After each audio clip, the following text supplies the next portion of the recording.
Well, good evening, everyone, and welcome along. He's doing it again. He's doing his crazy spinny roundy thing. It wakes me Welcome up. along. It wakes me up. Welcome along to the Studio Rats Live number 97. My name's James Ivy, I Paul Drew. and he's spinning around. Oh, that's made me. That hasn't done me very good. Hasn't done me very. Yeah. It's not very good, that. Well, you are all very welcome to join us for our weekly dust up on the internet. We'll get some questions and shout outs and things later, but it is traditional at this point for me to ask my friend and colleague, Mr. Paul Drew, what have you been up to? What have I been up to? That's a really good question. I think it's gonna be one of those weeks, isn't it? Where like we're going to struggle through this. What have I done this week? Huh? You speak for yourself. I have cheap French beer. Ah, nice. I'm off the beers. Just doing videos. I've been doing lots and lots of videos and trying to get some content done so I can have a little bit of time off next week. Yes, well, we've got a day of it tomorrow, haven't we? So we can blast out a fair few tomorrow. Yeah, we've got a day of it tomorrow. There must be something new in here. A whole week where you haven't bought something. Yeah. I don't know what's going on. Okay. What about yourself? What have you been up to? I have been mixing string quartet recordings and video, which has been very good and come out really nicely. I did a couple of songs for our buddy Rex in the States. Nice. A couple of new tracks, which is quite nice. One of those is here. Nice. Actual music and dots. Oh my word. What is that stuff? Yeah, I know. Fortunately, the chords were all nice and simple, which is good. And trying to sort out a recording studio. What do you mean? Oh, see for yourself? Yes. Would you want to talk through that first? Let's talk through that. Let's do that. Okay. The internet, everybody out there, our trusted brethren, I need your opinion. Now, I'm very much of the opinion, if it looks like a rat, sounds like a rat, smells like a rat, it's probably a rat. Go on then. So, I'm all for, people saying, I'll get back to you tomorrow, and they get back to you the next day. But the guy who I've got involved in the building, the design and build of the studio, doesn't seem to reply to emails, doesn't answer the phone, and when he does, he's quite offish and kind of. So I'm investigating ways of doing the whole thing myself and getting my local builder, who is really good because he's doing stuff on the house. He's done loads of stuff on the house for me already. And getting him to do it with me. You're going to do it yourself? Well, I'll design it and, apply the maths and stuff. The thing is, build it. The thing is at the moment is, okay. So this is what happens when builders take on too much. And what's happening at the moment is everyone wants building work done. Mm-hmm. So the builders, he's a bit of a dick, if you ask me, because if he's taking the attitude that you're bothering him when you're trying to give the man money, he's an absolute tool. So I would say bin him, but the thing is, mate, there's no builders at the moment. There's no. I've got my guy. I've got the guys here already. I've got my crack team of builders ready to go on it. So who's the guy that's pissing you off then? The designer guy at the company that I've been talking to for 2.5 years about it. But you've already put in planning, haven't you? Yeah, but the planning, I've got the planning. That's approved. As long as it looks like that from the outside. Oh, I see. So it's the internals. Yeah. Oh, the actual building. The building. Right. Oh, I see. Oh, bin him out. I mean, if you've got builders, so who is he like a studio designer? Yeah. What? No, I'm not going to say that.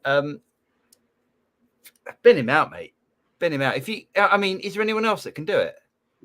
Well, my guys will build it. I just have to actually do the design. I'm pretty sure I can do it. Acoustically, my room was good last time, and I designed it. Oh, I see. Is he like a proper acoustician? Yeah. Oh, mate, you're only going to do this once. I know. Can't you have a chat with who was that company that was going to help you? Oh, is that the company that you've got problems with? Yeah. And also, they're putting 25k on top. So you could say 25k. Yes. Do it yourself, mate. It's a lot of money, isn't it? Yeah, if you know the room dimension, yeah, do it yourself. Do it yourself. Save 25k, and then spend 25k on, I don't know. Oh, let's face it. Worst case scenario, I get a couple of those PSI bass trap things for the corners. Yeah. Yeah. Yes, No. I've heard them work, and I've heard them not work. Yeah, I've heard them not work. I've heard them. Nah, I just think nah. Just get a set of keys. I mean, you know, your Trinnov sounds great, but get a set of keys if that's what you want to do and save some money. But 25k is a lot of money to. And the thing is, if I'm talking to this guy and he lives a long way away, so it's like a 5-week build. He'd have to be in hotels. And what happens if we get halfway through and he's like, "I'm not coming this week"? Is he going to be there every day? This guy. Someone will have to be here for 5 weeks. Weeks. No, bin him out, mate. Bin him out. He's lost his chance. Yeah, how wrong can you get it? How wrong can you get it? You're not trying to build Abbey Road. Exactly. You know what I mean? How far out can I get it? And that's what I'm trying to do is isolate. I'm trying to keep the sound in and stop. You know, that's my big problem. Yeah. No, do it, mate. Bin him out. He's gone. I think that's decided, isn't it? Yeah. I think that's the way. Yeah. So let's dive into some questions and stuff and some shouts and things. Oh yes. And we must celebrate the fact we have a new member. Oh, David Wright. Do you know what? Can I do a quick shout out? You certainly can. For all the members. We've got David Wright. Thank you, David. Isaac Jaro Toribo. Michael Dinwiddle. That's a good name. Rex. Oh, Rex is in. Rex is a member. He is. Yeah. Rex Strother. Yeah. Brett Spencer. Eddie Ledger. Doug Heisenberg. Keith Milner. Pet Moxie. Neil Conway. Mick Schroyer. Cowbell Studios. Phil McNally. Dave Pavo. John Green. Keith Axel. And Mr. Mike Ayton. And Ruben Saragoza. Look at that. Isn't that nice? The anointed ones, but you are all, of course, very welcome to our weekly sesh. So let's dive into some more of these. It looks like K Michael Pieces. Howdy, y'all. James, Paul. A good old southern slang. How's the momanen? How's the momanen? How's the momanen? Have you heard that before? Never in a million years. How's your mama? Is that how's your mama then? Is that what Probably, it's yeah. How's mama now? I'm going to go with that. At this point, we also have to go. Oh, Mr. Moxie, you keep being generous and lovely. Cheers, boss. His pet says, you are in my shoes with a load of hungry DSP UAD plugins and only a twin X duo. Hold on. You are in my shoes with a load of hungry DSP UAD plugins and only... I see what you're saying. So, okay. What would you add to your setup? An X6, X8, or an Octo satellite? It depends if you need more. You're the same as me.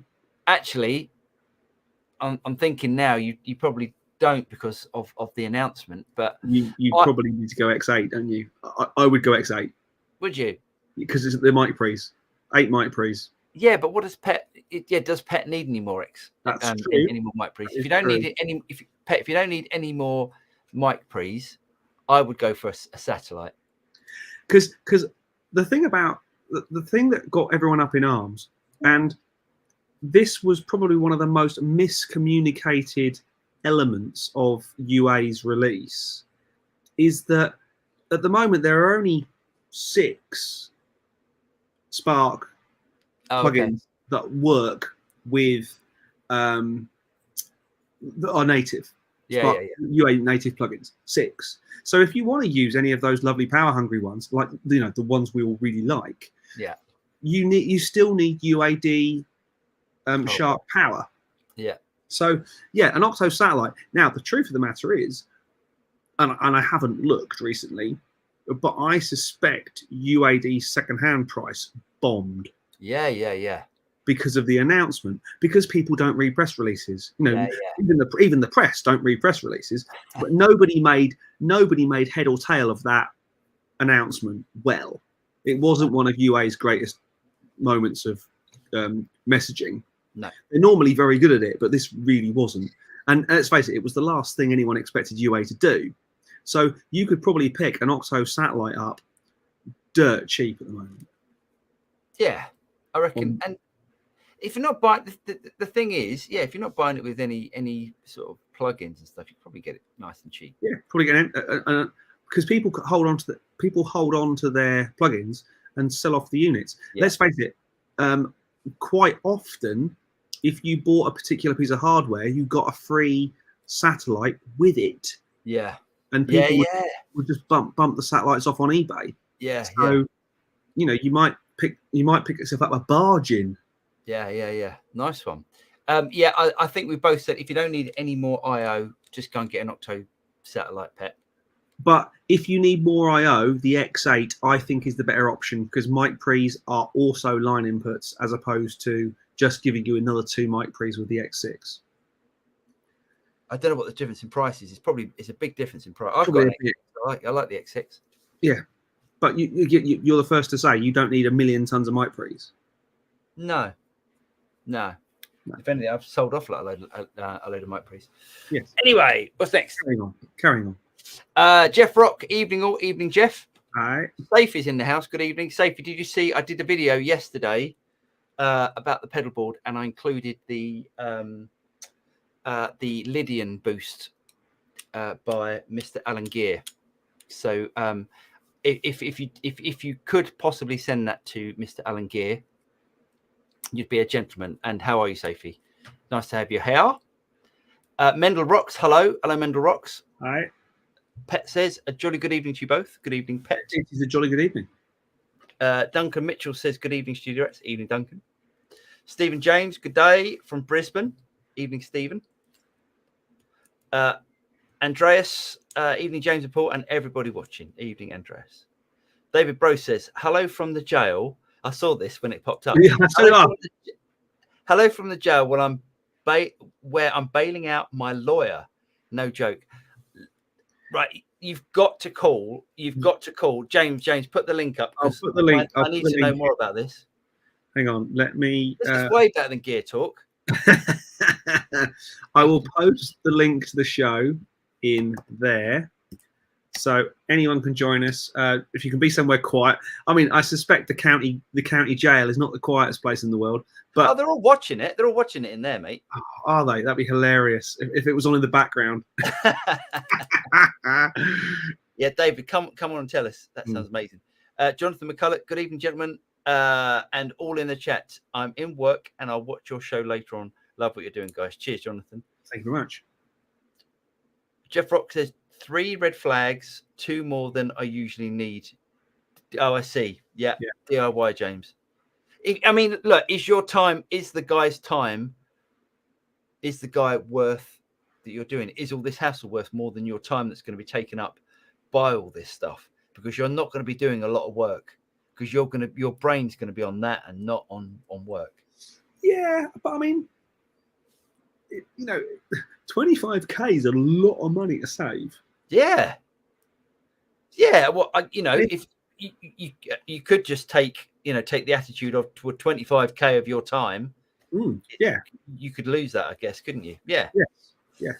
And also I get, every little thing I want, every little plug point, light switch thing out, I get exactly how I want it. Yeah. Yeah, as long as there's someone else there, I guess, to suggest, to say, look, are you sure you want to do that? Yeah, I think the guys, I have a good working relationship with my building team who are doing stuff on the house right now. Right. And certainly the chippy who is working here, he is as anal to right angles and everything looking smart and finishing nicely as I am. So I'm thinking, yeah. Yes. Chippy and anal?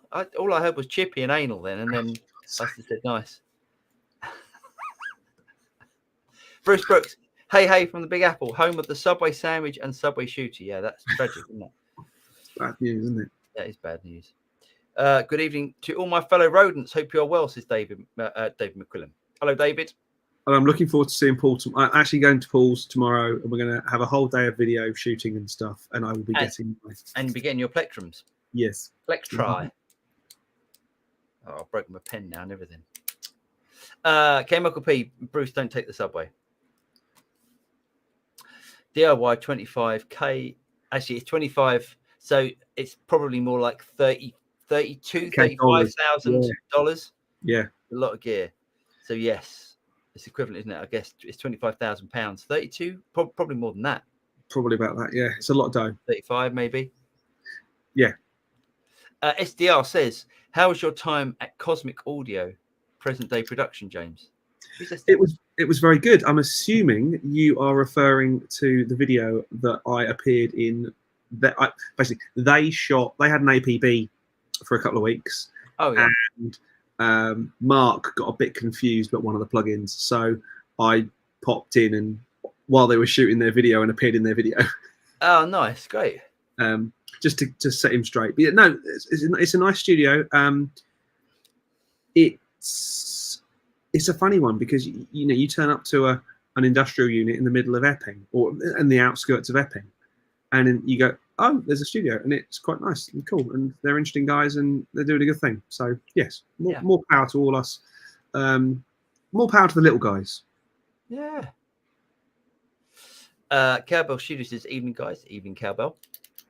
Safety says, "I do not think you need a designer. Maybe some Q&A consultant who can advise on certain elements that consultant thinks and you think are important." That's pretty true. I think you can. I think you know enough people to phone up and to say, I think Safety's right, but you got enough people to phone up and just say, "What do you think about this?" And someone go, "Nah." That's true. I should have used my little black book a little bit more. Possibly, yeah. And let's face it, as you say, I'm not building Abbey Road. I want a room that's quite live because I'm having instruments in it. I don't want it so dead that it feels horrible to play drums in. Well, the worst comes to worst. As long as you get the keeping the sound out, you can sort out all of the. You can sort that out afterwards. If you get that wrong, you can make the room sound more live. Or vice versa, you can make it sound more dead by trapping and stuff like that. Yeah. But I think I'm capable of doing it. Great. Soon find out. Yeah.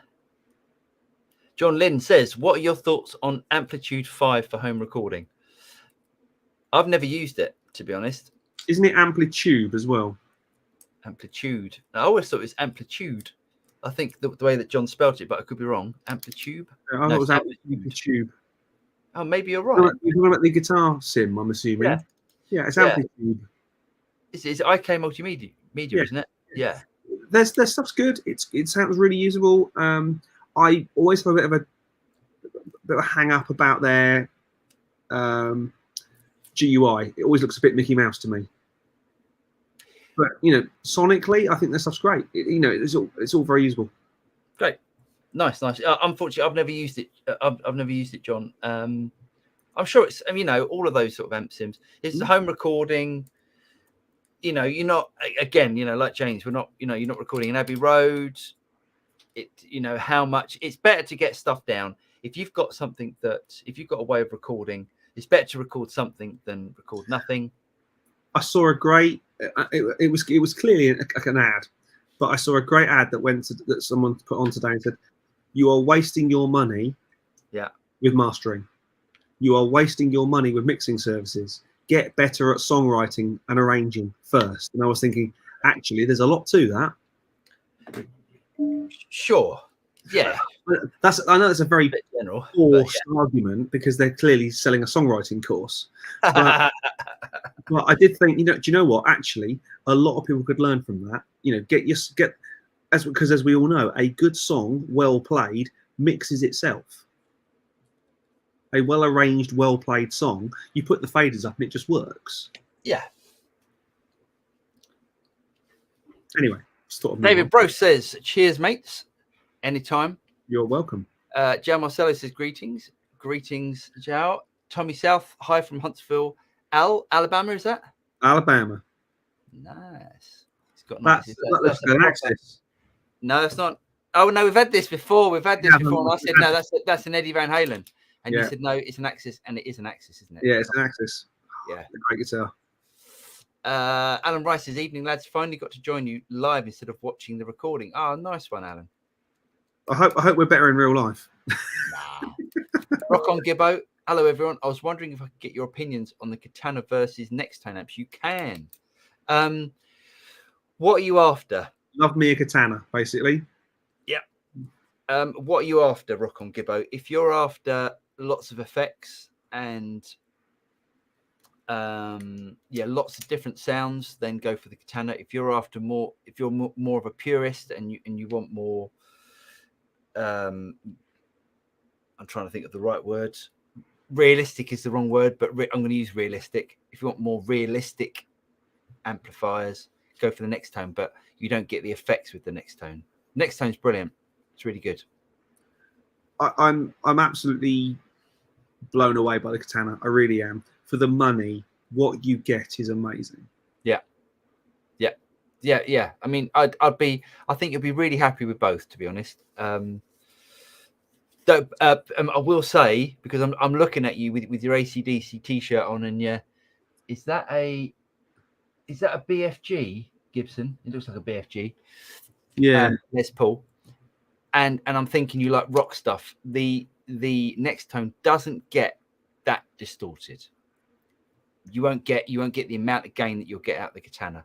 It's great, and you can add pedals to it, obviously, and do all that. Think of it more like a real amplifier.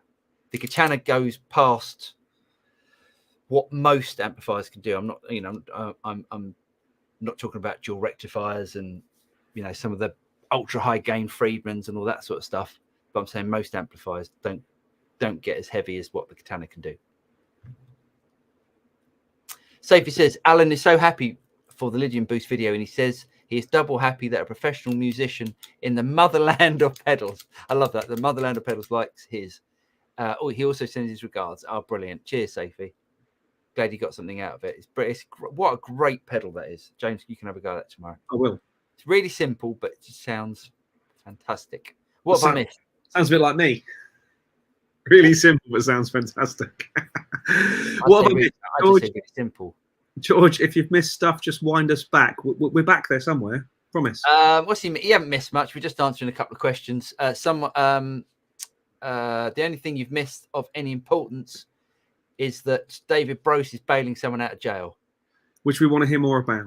Which we definitely want to hear more about. I think that's way better than talking about guitars and stuff. Shep Shepherd said, I have an Apollo Twin, a satellite, and an ADAT X8 preamp. Works for me. Nice one. Yep, great. Thoughts on the Soundwide, the merger new entity of Isotope, Native Instruments, Plug-in Alliance, and Brainwork. What's this? Okay, so they've called it a supergroup. Basically, it's a merger. It's a merger.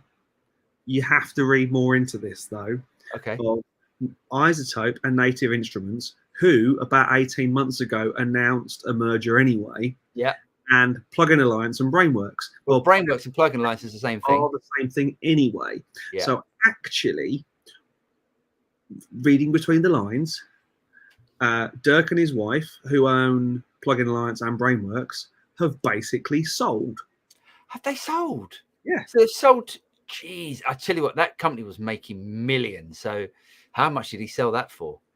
Well, bear in mind they just had that huge, epic flood, which took out the building in Germany. Yeah.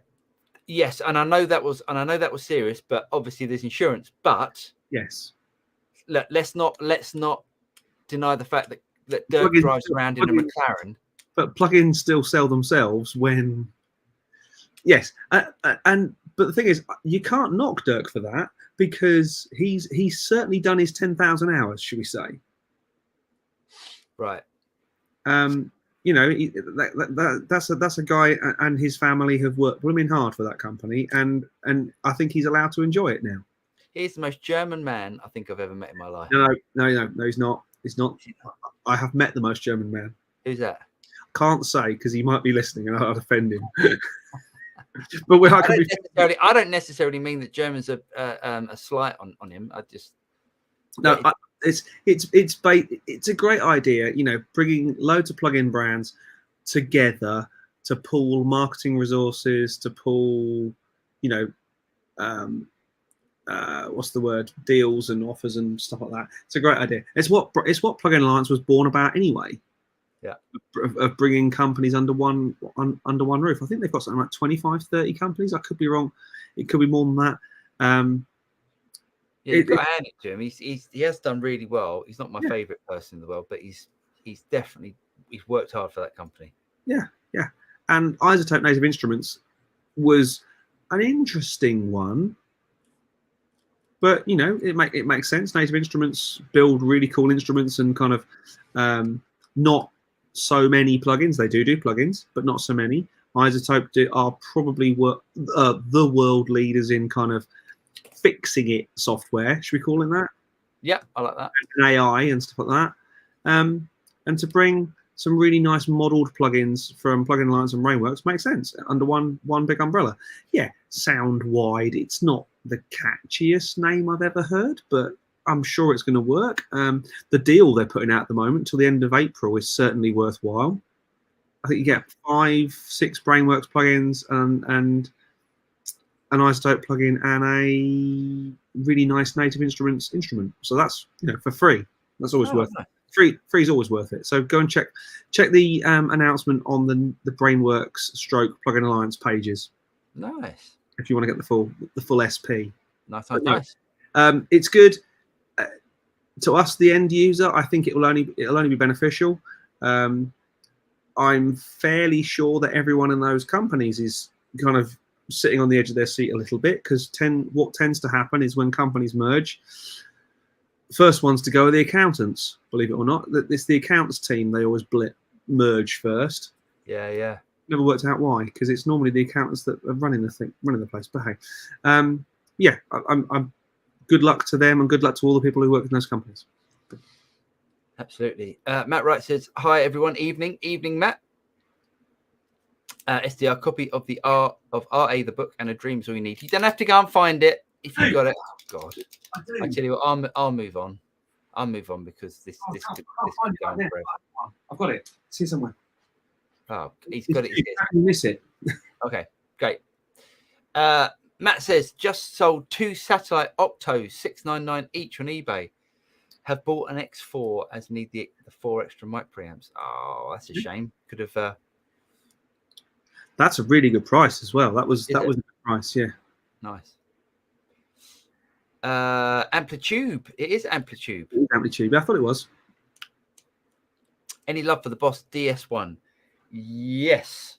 I'm trying to think. Have I got a DS1? What's that one? Got a DS1? No. I've got an SD one. DS1. Yeah, definitely. Absolutely. I think all Boss pedals are great. That's the distortion pedal. Yeah, you're not going to go. You will not go wrong with any sort of Boss drive pedal, as far as I'm concerned. My favourite would be the Blues driver. Goes much heavier than you think, actually, but I like that. Oh, sorry. John Lynn says, sorry, guys, spell checker. Thanks a lot for your insights. IK is having a good deal on it right now. Yeah, it would be great. It'll work really well, I'm sure. Yeah. Melody Strong, how can you break in a speaker when you live in an apartment? I've heard that you need to let each speaker blast at loud volume for about 24 hours. Not even possible in an apartment. True or BS? I think yes, you can burn them in. Is the phrase?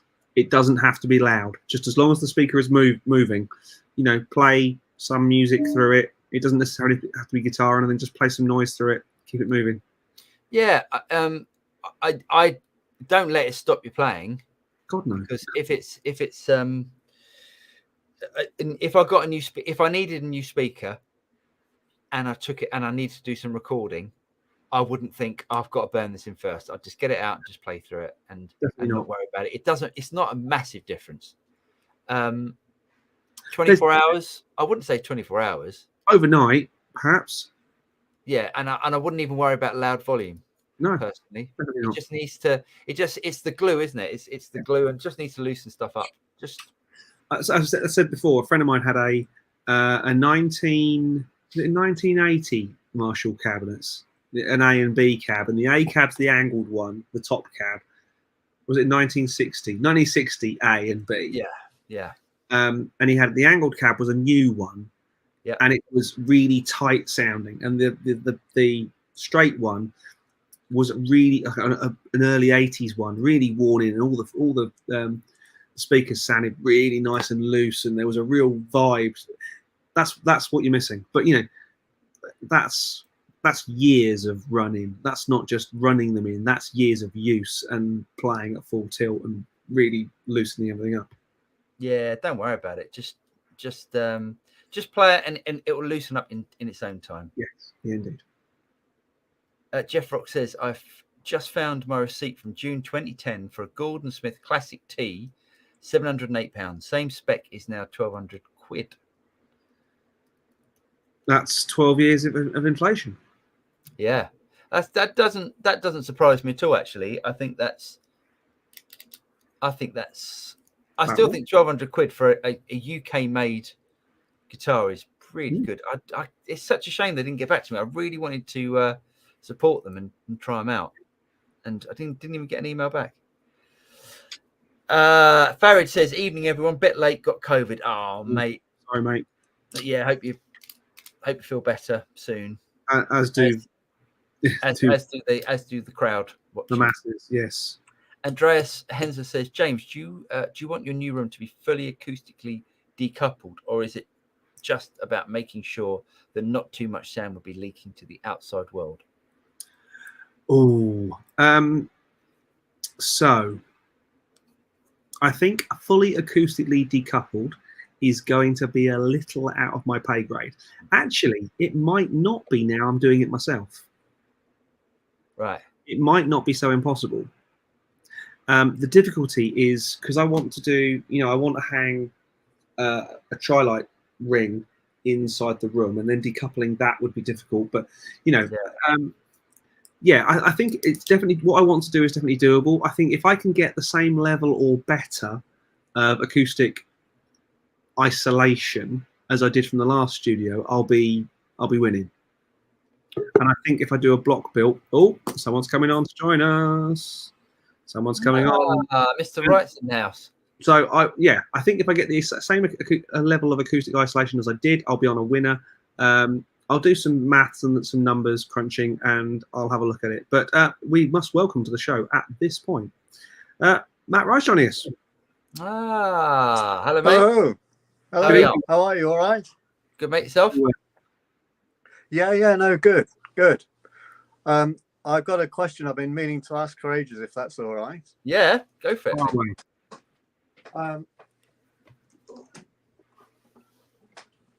On my my acoustic, the action is gone slightly high.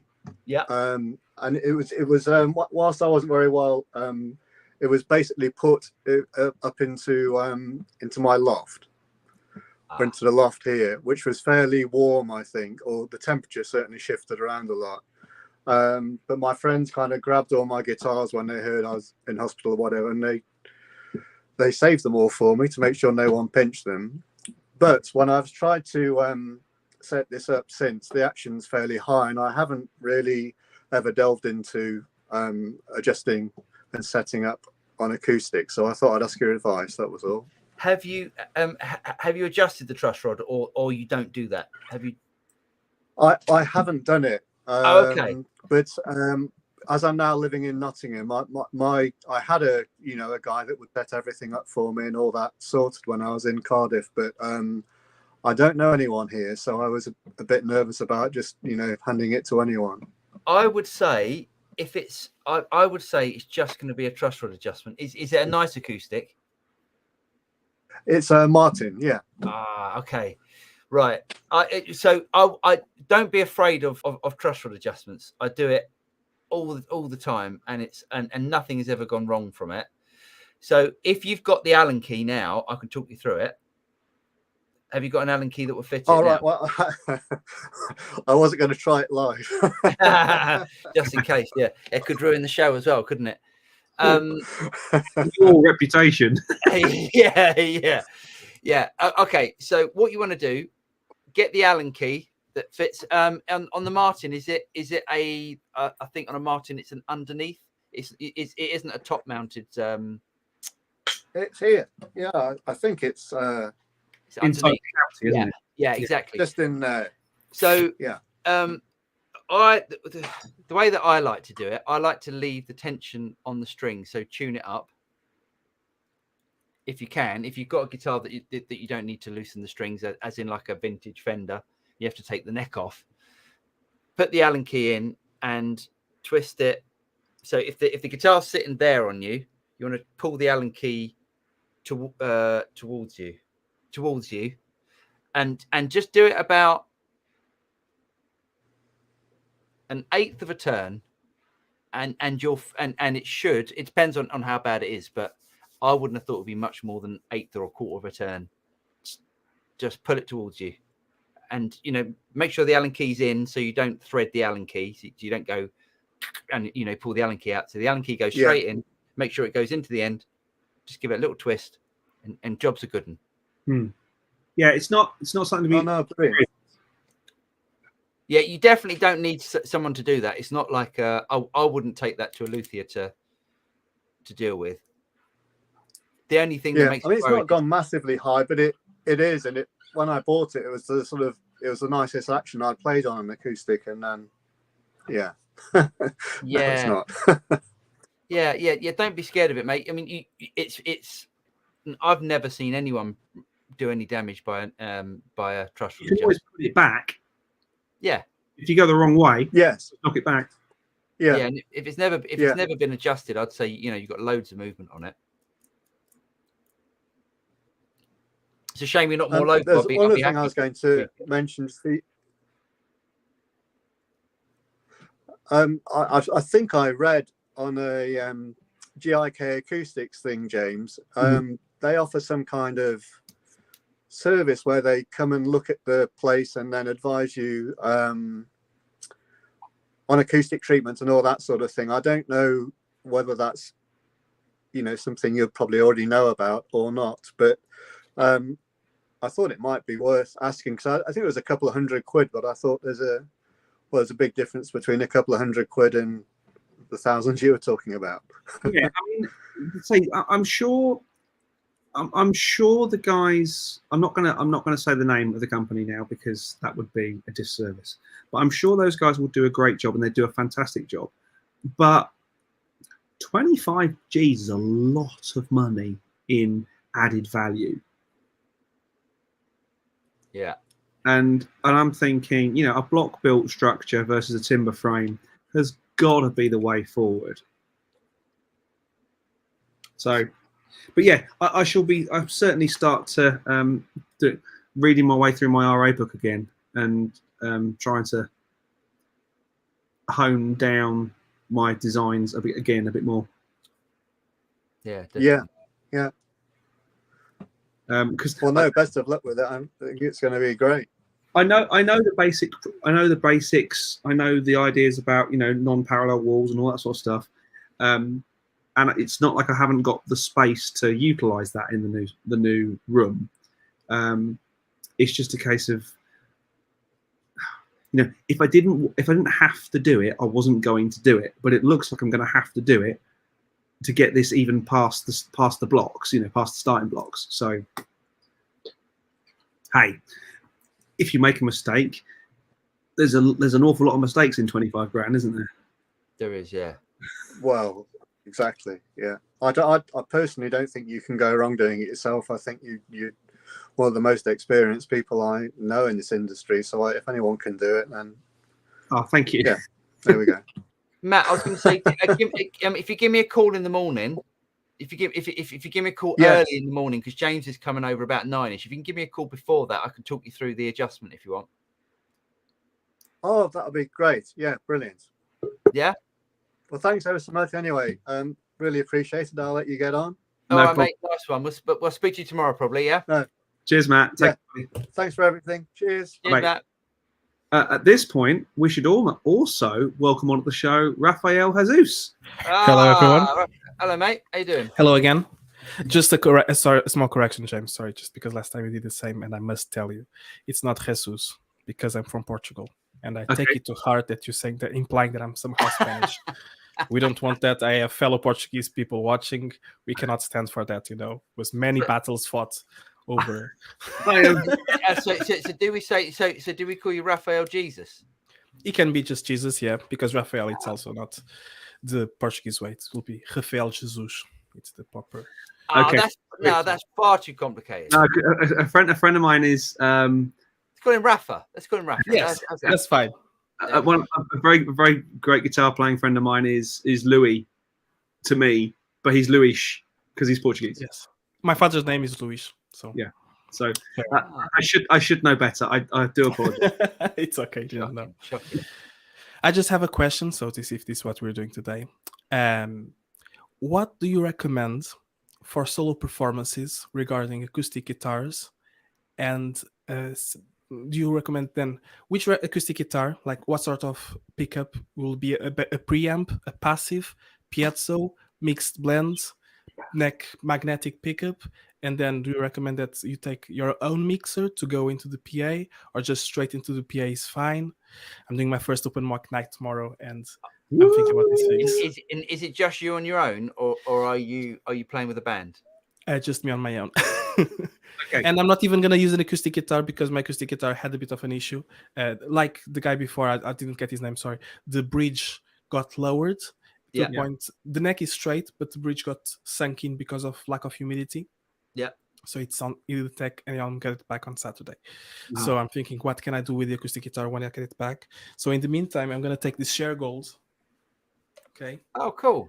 That's and nice. play it through the Helix with an acoustic seam. I don't know if no, you won't be able to hear it, but yeah. That's so nice, that Share Gold, isn't it? I like that. My solution for acoustic guitar is, and because I haven't got headphones on, I can get it today.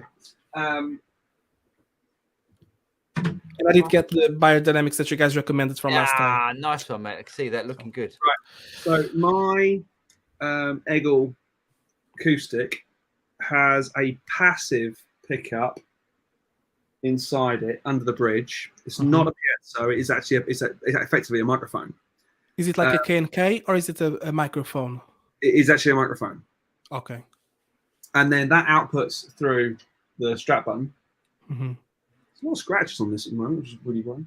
And then I run that. Because it is passive, it's not active. I run it into one of those. All right.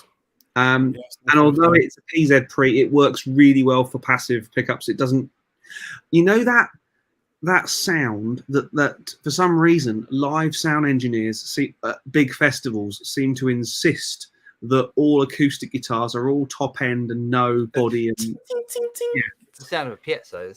This does not do that. This will not let them do that. It's great. It's got some really usable features on it. It's got a notch filter on it, so if you do get that kind of, you can notch it out. It's just because really I was watching some live performances, and that's what I've noticed. A lot of the times, I don't know if it was the sound engineer or something, the highs are very pronounced, but that I think works really well when it's a band, and correct me if I'm wrong, obviously.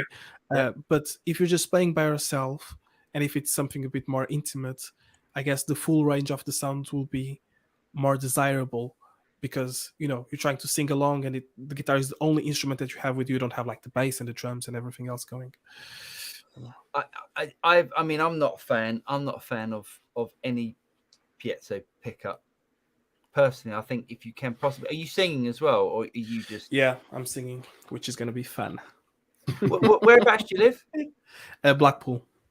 Oh, it's going to be in the Dirty Blondes in Blackpool at 7:20. Nice.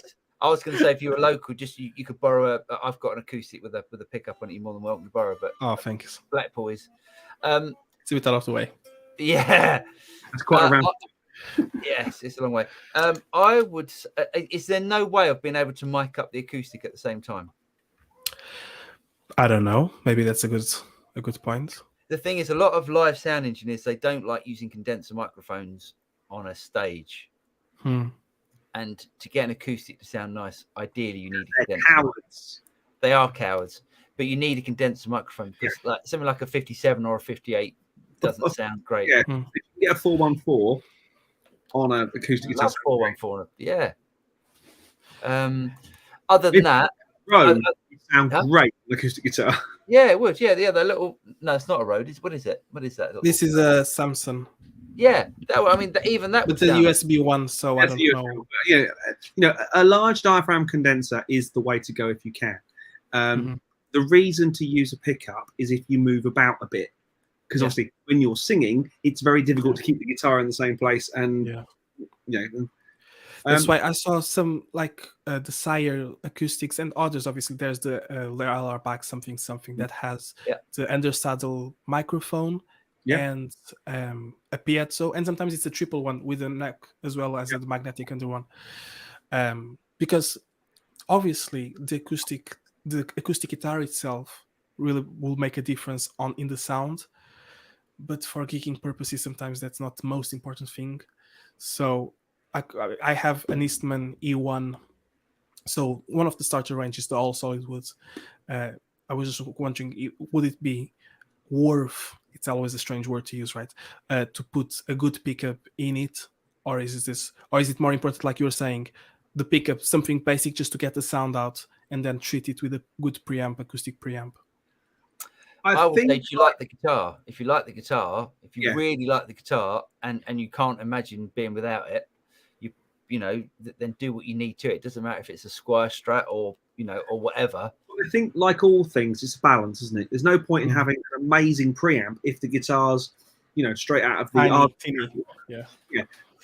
So and there's no point in having an amazing guitar with a really nasty Tandy bug mic stuck sellotape to the inside. That's not going to work.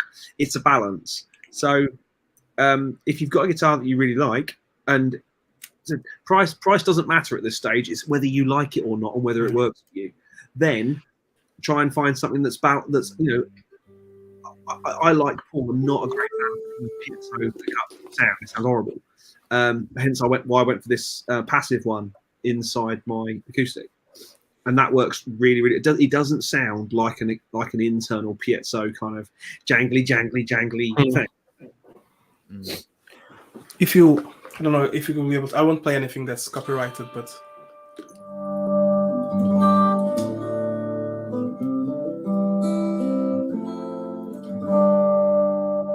I think for an open mic, no one's going to turn around and say, "That's not an acoustic."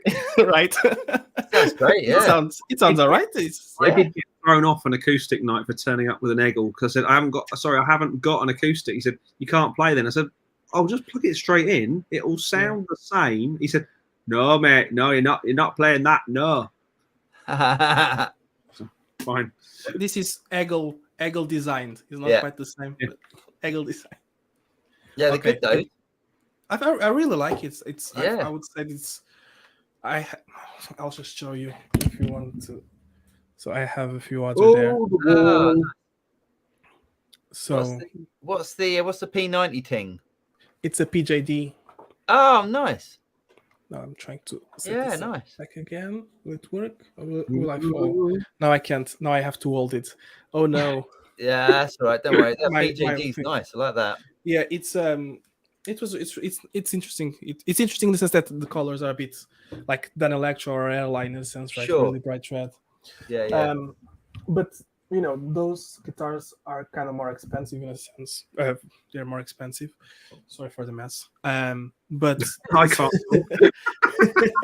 But this one, I really like it because roasted mahogany, locking tuners,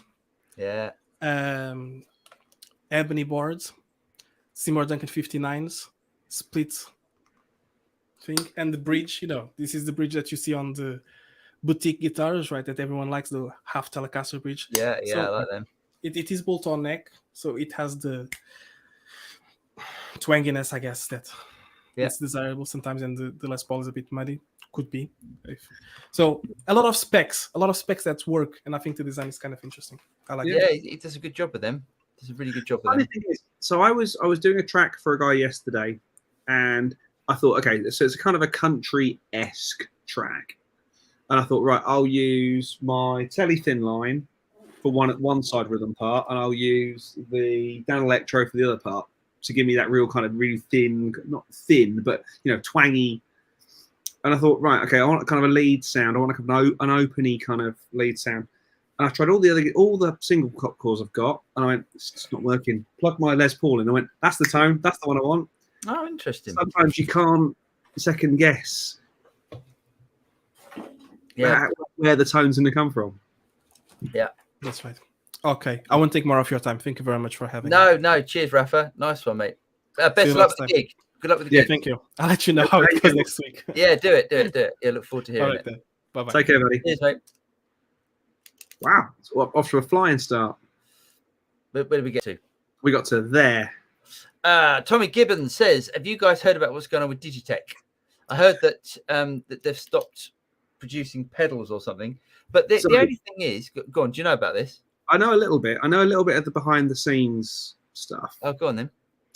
So Digitech are currently owned by... No, don't tell me.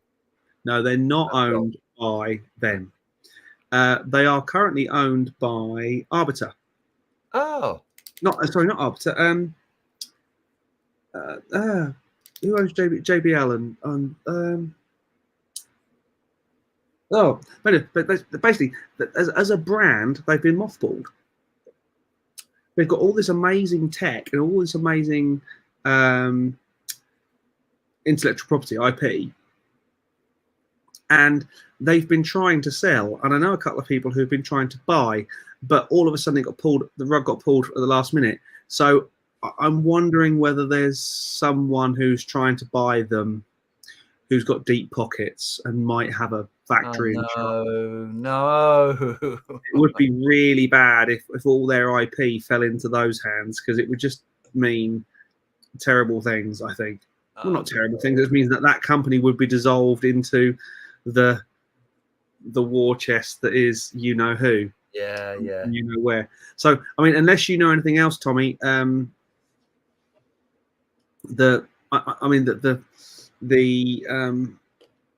what's the word I'm looking off? I haven't heard anything on the grapevine other than that. Phil Jam says, for more pedal platform amp, do you think it's better Katana or Nextone? I would say Nextone. I would say Nextone as well, because everything's in Katana already. Yeah. George, did you fellas decide on what's happening for QA 100? Only 3 weeks away. Yeah, we're doing a 12-hour marathon. We're doing a 12-hour marathon, but it won't be an all-nighter for us because quite frankly, Paul needs his beauty sleep. Well, I don't need it, obviously. I mean, look at this. I don't need it, but no, I do like a bit of bed. I get up really early in the morning. And yeah, I quite like an early night. I don't think I'd cope past. Do you know what? I haven't done a gig for ages. I've got a couple of gigs coming up. I'm getting worried about that. Driving home? Huh? How are you going to be driving home? That to me. Honestly, I was a nightmare in my 20s driving home from a gig. I can't imagine what I'll be like now. Yeah, we're going to do a 12-hour. We're going to do 10 a.m. till 10 p.m. We'll obviously plan some stuff along the way. As many as you who can join us for as much as you can commit to would be fantastic. But yeah, we're going to do a 12-hour spectacular. Do you know what? I keep forgetting. I keep forgetting to mention it. You know when you asked, so this is relevant to the isn't connected to the 100th episode. And I did do something this week. On Friday, I went down to Charlie Chandler's to have my guitar set up. To Chandler's guitar experience. I did. And do you know what? I phoned him up in the morning. Yeah. I don't think they'd mind me saying this. I phoned him up in the morning and I said, look, really want a guitar set up. Can you push me up in the queue? And he said, yeah, you have to pay for it. So I was like, oh, what is it?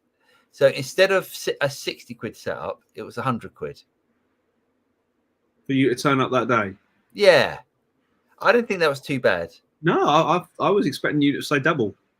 Yeah. Yeah. That's Yeah. not And they, double, but you know. yeah, they did a nice job on it. Still in queue? Huh? Are they still in queue? No, that shop was gorgeous, wasn't it? I wonder what a lovely shop that was. Amazing. No. They're in a right. I'm going to say it, dingy shop in Thames Ditton now. Ooh. But it's a cool little shop. It's a cool little shop. But it's not that shopping queue, is it? No, that shopping queue was amazing. But that shopping queue was, you know, the sort of shop that Guitar could warrant these days, but not many other people could. Yeah, but it wasn't very big, was it? But it was stunning, wasn't it? It was a lovely like building and jam-packed full of stuff that you wanted to buy and take away. Yeah, so if anyone doesn't know who Charlie Chandler is the guy that sets up all the big guys' guitars like Dave Gilmour, Eric Clapton, that sort of stuff. Drew. And little guys. Yeah, so he did that actually. He was really complimentary about the Strat actually. Which guitar did he do? The Masterbuilt. Nice. Although they're recommending it goes in for a plec. Right. Of course they are. yeah, no, it does. I think it does. It's not 100%. It's not as good as it could be. Right. So it's really good. It just needs a couple of tweaks. So I think I'm going to put it in for a plec. But there's a 4-week waiting list. Was it 4 weeks or 4 months? Might be 4 months. Well, hey, let's carry on. Pet says, does there come a time when any more compressors is OTT? I've got the LA2A bundle, the 1176 bundle, the Empirical Labs distressor. If you're talking about UA stuff, yes. That is all you need. That's every compressor you need right there. Maybe a bus compressor for your stereo bus or for groups. Yeah. I think the only compressor that I would get on top of that would be the FabFilter Pro C. Yeah. Which is brilliant because it does everything. I mean, if you just bought that, you can use that for everything. Yeah. And it's got distressor on electric guitars though is just the ultimate. If you want that proper chuggy chug sound, the distressor is where it comes from, not from the amp or the guitar. You don't need any more than that. You can do everything. I mean, you can do everything with the 1176 bundle. Yeah. I would say. LA2A for vocals and bass, 1176 for acoustic guitar. Depending on the vocal, you've got the vocal, guitars, drums, and distressor for real chuggy guitars, a vocal. You know, amazing. You've got everything there. Yeah. But maybe an SSL bus compressor, an SSL style bus compressor for your master bus. I like the Waves one. I still like the Waves. The Waves one is better. Yeah, I think it's better. I personally prefer the Waves CLA 2A and the CLA 76. But anyway, they're less real. I think that's the point. Yeah, they sound more like Arvox, which I love Arvox. Yeah, definitely. Jeff Rock says, I've got both the Nextone and the Katana. Nextone does have a load of great boost options in the editor. The Katana is easier to dial in from the panel, plus has all the other effects. Cheers, Jeff. I'd go with that. Tommy South says, I used the Katana plus pedal board live doing club gigs for the whole of 2019. Brilliant. Still would for a small venue. Nice one. Yeah, it's a great box. James M says, hi guys, I've enjoyed learning about the Bosch GX100. I'm considering taking the plunge into a digital solution. Excuse me. Oh, sure, I told you. I need to go to bed now. For home playing and recording. Pros, cons versus HX Stomp seems like a top competitor. Hold on, let me just read this again. I enjoyed learning about the Bosch GX100. I'm considering taking the plunge into a digital solution for home playing and recording. Pros, cons versus HX Stomp. But so the HX Stomp is a digital solution. Yes. So what are the pros and cons of the GX1000 against an HX Stomp? You know, which one? I see. I see. Thanks, James. Thanks for. See, this is why you're here. I'm so glad. Okay, I got an HX Stomp, had it for a day, sent it back. They're not my favourite. But I've heard, like, if you listen to John Cordy plays with an HX Stomp, and he gets some great tones from it. I just think I think it needs a bit of programming. Yes, yeah, I know, but yeah, okay. But I mean, you can play and I can play, and there are some things that I make sound. I go, oh, that sounds. I can make that sound nice. Whereas you play it and you go, I'm not so sure. It is a weird one, but I'm no fan of the Line 6 stuff. I'm really not. I'm just not. I really, really like the GX100, and I'm not just saying that because I do stuff for Boss. Honestly, I think it's one of the best things that Boss have ever released. GX100 or GT1000? GX100. Wow. Love the GX100. I think it's brilliant. I think it's just so simple to use. Okay, look, pros and cons. GX100's got a touchscreen. You can get a tone like that. It's dosh, and you're done. HX Stomp is not so easy. Yeah, it's great. Honestly, get the Boss GX100. You'll be laughing. Awesome. There we go. Melody Strong. I have the Katana 100 Mark II, and I am more than impressed with what it can do. Without a doubt. Brilliant.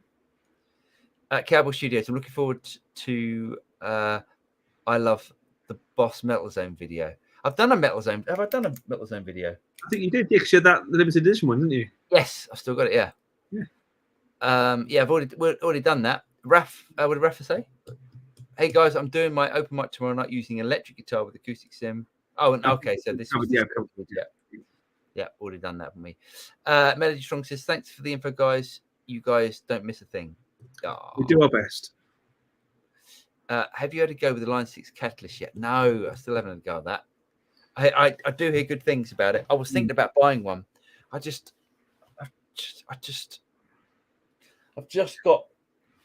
got rid of a load of things. I put some stuff down in the house. I've got a little music room in the house now. Right. And I could actually. So what's there now down there? There's a matchless lightning and a. No. The lightning's there. No. I've got the Bad Cat down in the house, and I've got the Rhodes down in the house. Right. With the guitar. So I've got like a little setup down there. So I could actually now get the Catalyst. I've got a bit of space. I could get that. I might do that. You don't know the definition of no space. Yeah, no. I'll go and get a Catalyst. I'll go and get one. Tommy South says, thinking about selling my HX Stomp for a Boss GX100. Hate trying to quickly get around the HX.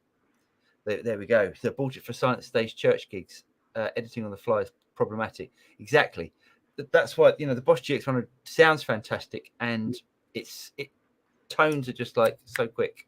Cool. You just go like, what do I need? Dosh, done. Richard Paul says, late to the gathering. Hi guys. Hi Richard. Rafa says it could be the bridge that's set in the lower due to humidity. Yeah. Bruce says my GX100 arrived last week, and I've been so busy that I haven't even opened the box yet. Oh no! This is the man who's so busy being retired, he's now unretiring himself. Yeah, he's unretired again. K. Michael P says there is absolutely nothing wrong with truss rod adjustment. Nothing that can go wrong with truss rod adjustment. There we go. James M, do you think competition, e.g. Silver Sky, will force Fender to go back to Rosewood for their Mexico line? Can't stand the look of Pal Faro fretboard. Otherwise, would purchase 60s Rosewood Strat. Yeah, that's interesting.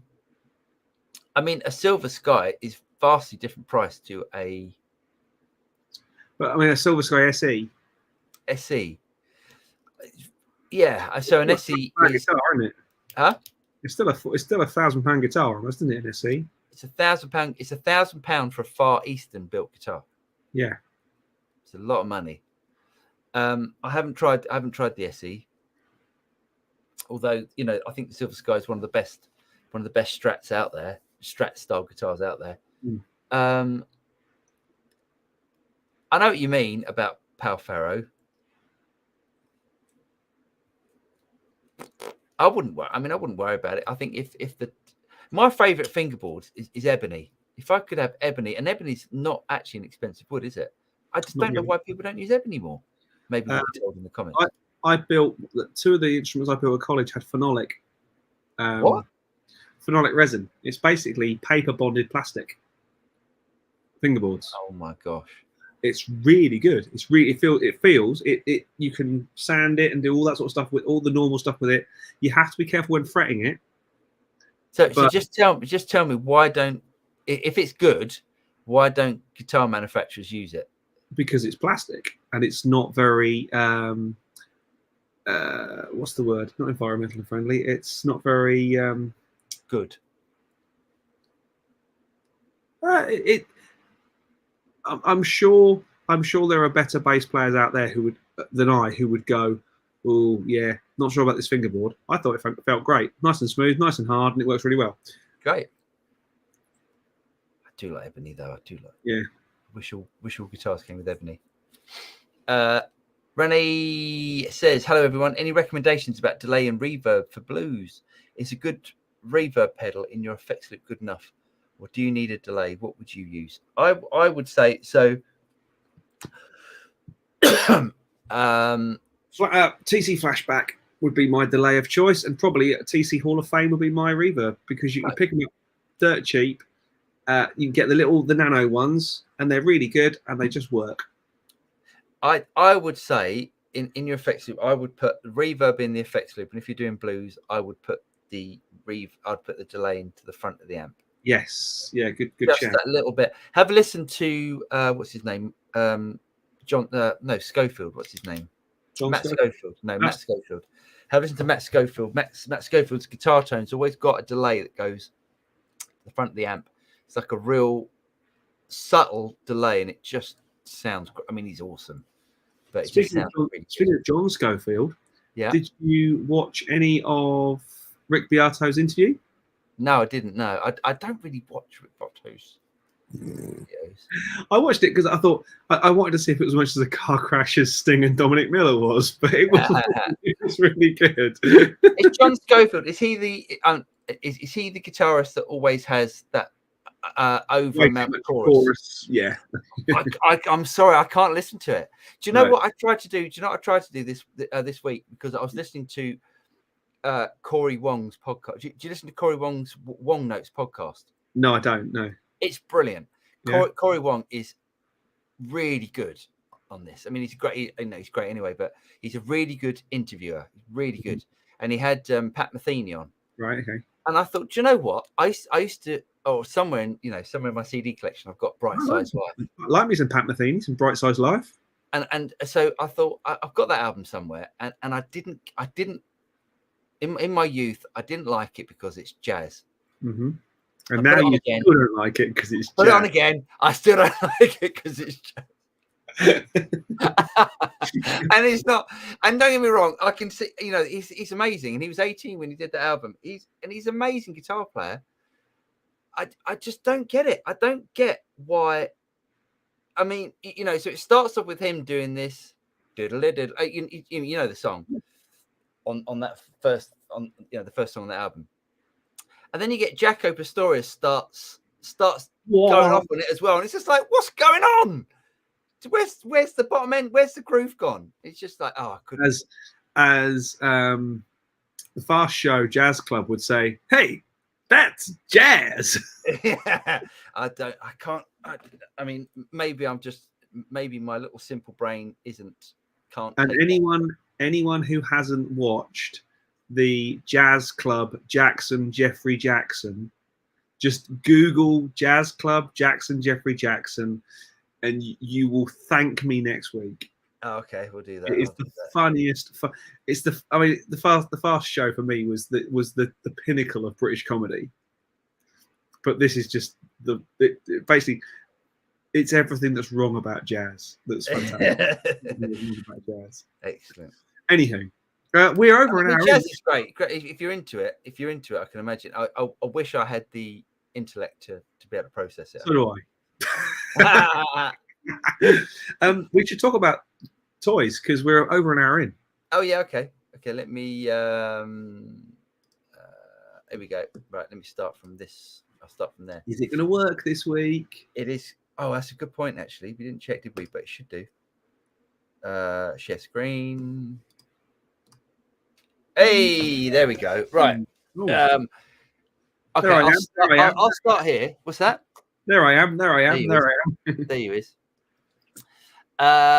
Berenger's done it again. Oh.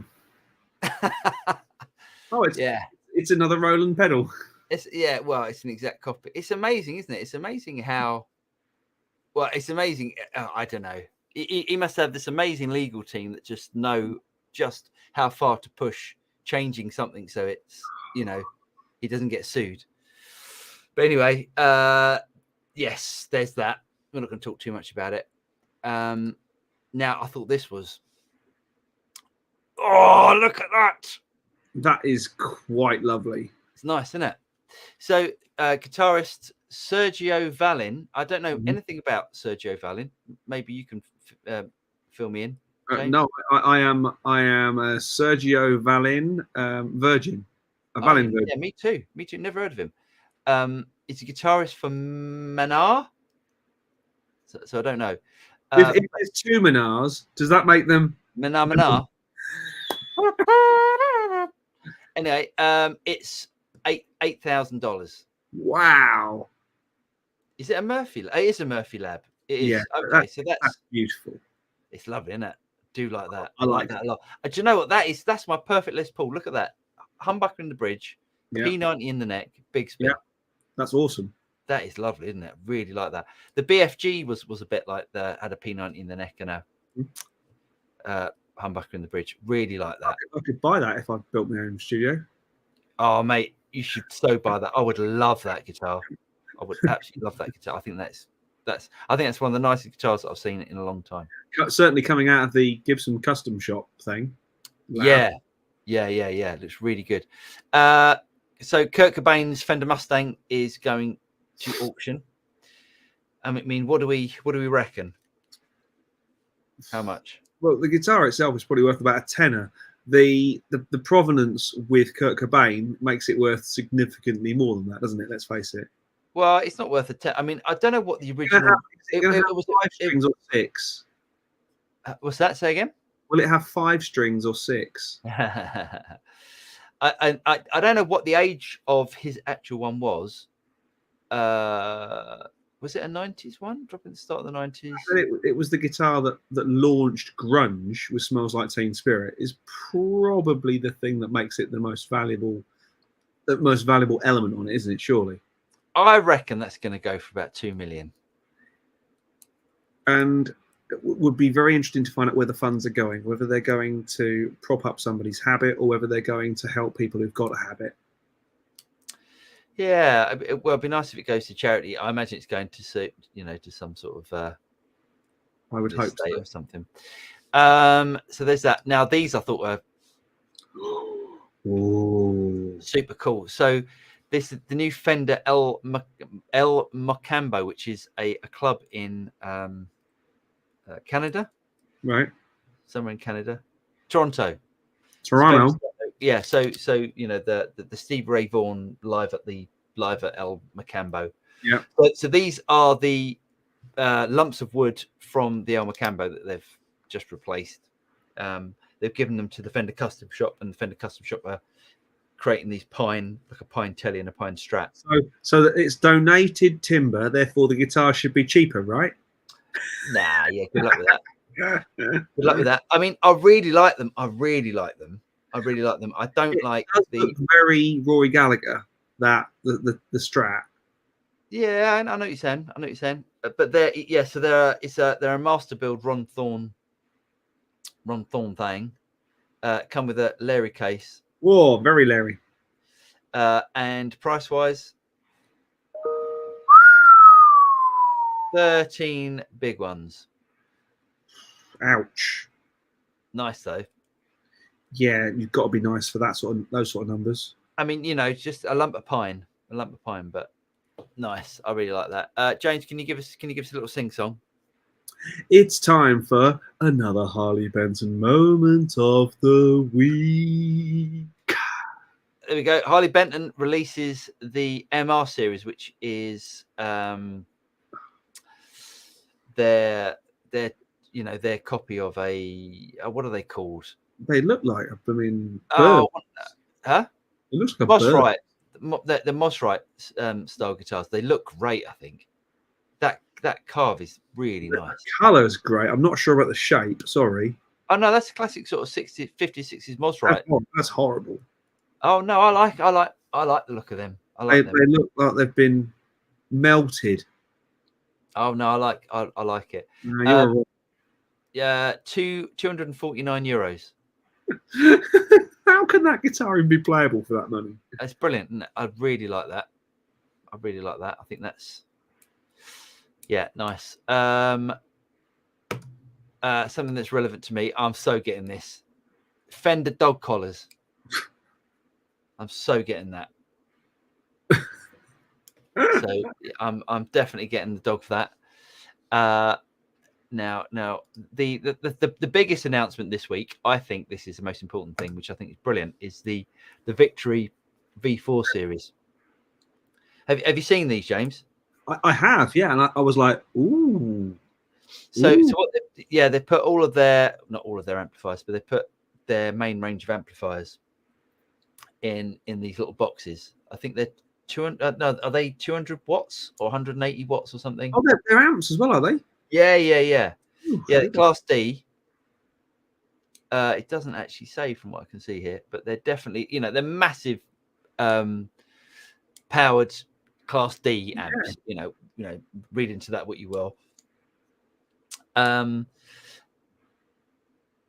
Yeah, and really good. It's got 2 notes IRs built in, which I think is brilliant. It's got digital reverb built in. So you've got, so you've obviously got your DI output that you can use. Yeah. You don't need to play. Huh? Oh, great idea. Yeah. 2 notes comes with a DI out, or 2 DI outs, and also, which I think was brilliant, such a great idea, is that they put a little 9-volt power outlet on it as well. That's good for pedals and stuff. Yeah. Right. So if you've got a couple of pedals, I think it's 500 milliamps. If you've got a couple of pedals you want to power with that, that's a great little fly rig, isn't it? Just that. Right. Yeah. And I think. Yeah, I think they'll do really well, especially, they must have been planning these for quite some time. And especially now with, the news we had recently with the valves, with the valve shortage. That they are valves. So they've got their valve preamp with the Class D power amp. Cool. Great. I think there's four valves in each of them. Wow. Okay. That's cool. And that's me done. Cool. There we go. Nicely done. Very exciting. Yeah. Okay, I think the Victory stuff's really, really interesting. Sort of competing with that. It's different, but the blue guitar amp 1. Yeah. Okay, I got to there. Bruce says, I designed my own house, and 22 years later, I'm still cursing about it every day. If it helps, I've been designing this studio for about 3 years now, so. It is fairly well established. It's things like step heights and floor heights and stuff I don't want to get wrong. Do you know what I mean? I don't mind having to step over a threshold, but if I step over a threshold, I have to step up to the floor. That's a bit weird. Things like that I don't want to mess up.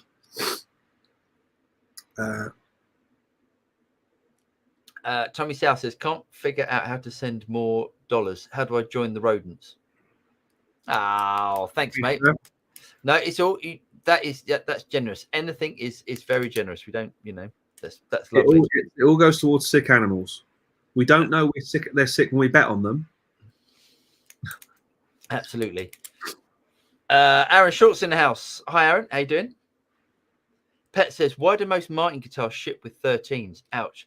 I can play with heavier gauge, but reaching 40, I want to make things easier for myself as the aches and pain start to creep in. I completely agree. I don't even like 12s on acoustics. I use 11s, which I know is a bit.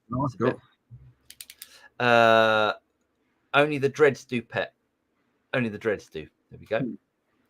Melody Strong. I'm a solo performer at this time, and I find it somewhat a pain having to find out how to make the guitar sound decent because of the different sound systems in each venue. It can be a bit bothersome. I think James' idea about that little preamp thing. Yeah, that thing's great. It's really, really good.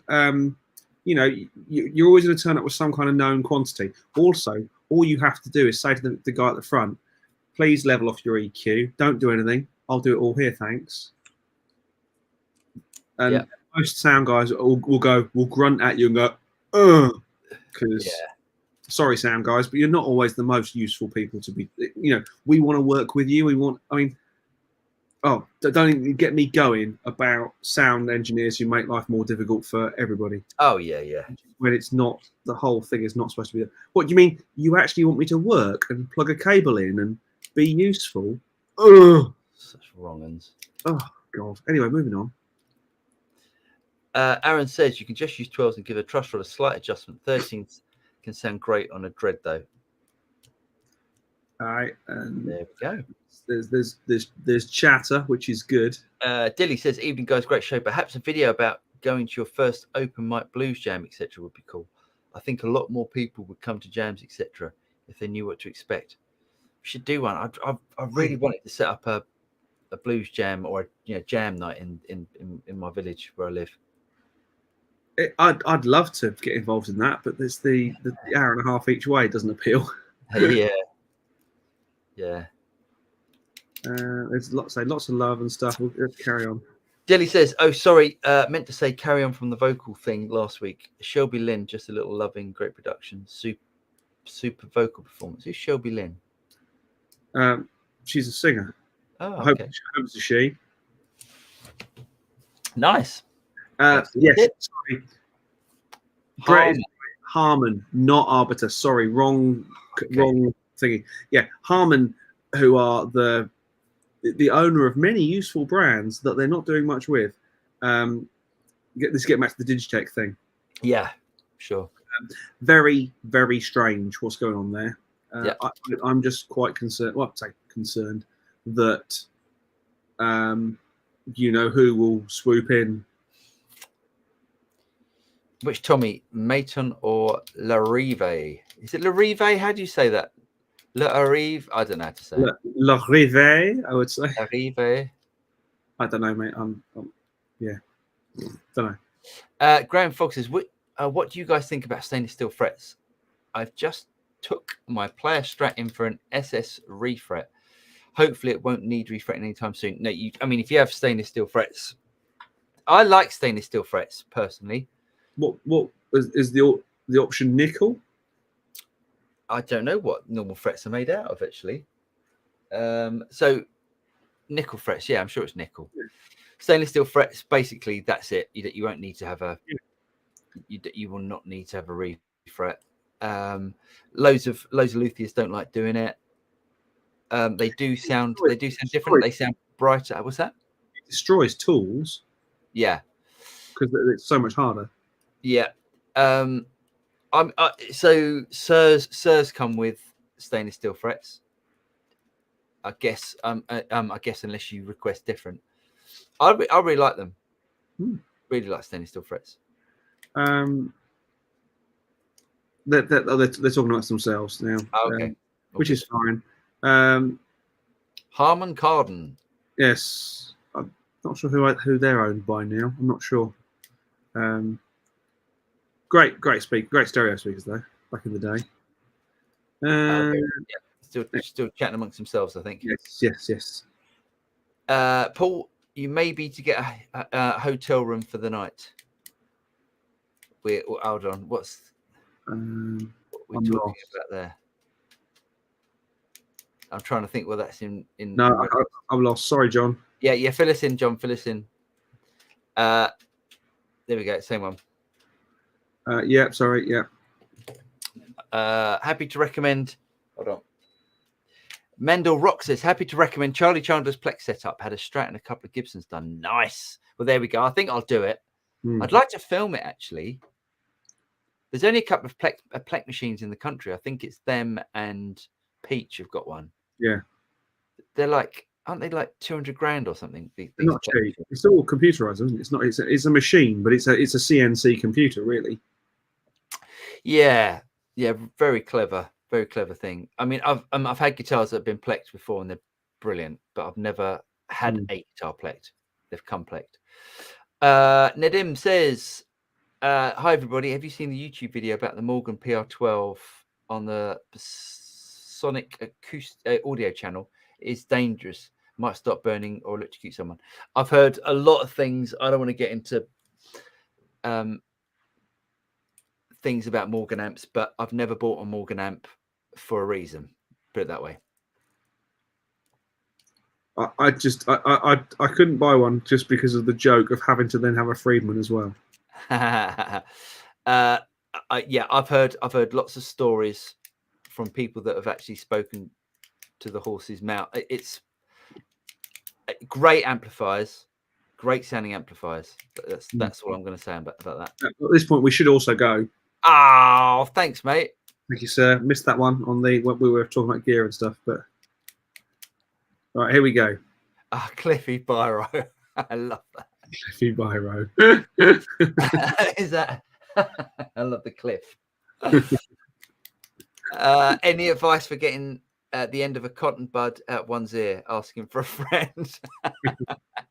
Just push it in deeper. It'll come out eventually. It'll come out your mouth. At this point as well, we should do that. Cheers, Tommy. Most kind. Thank you, sir.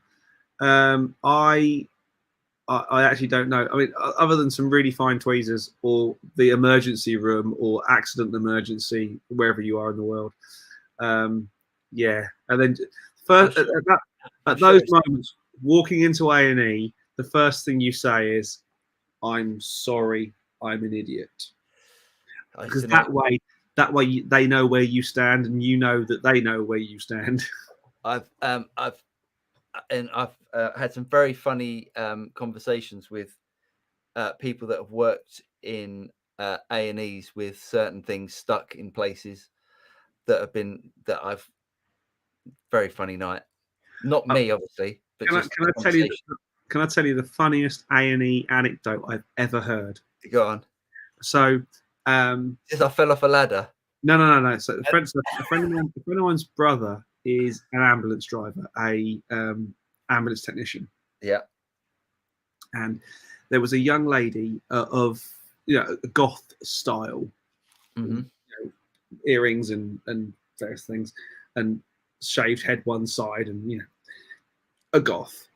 And she was complaining of a really bad stomachache and like doubled up in agony. They called an ambulance for her.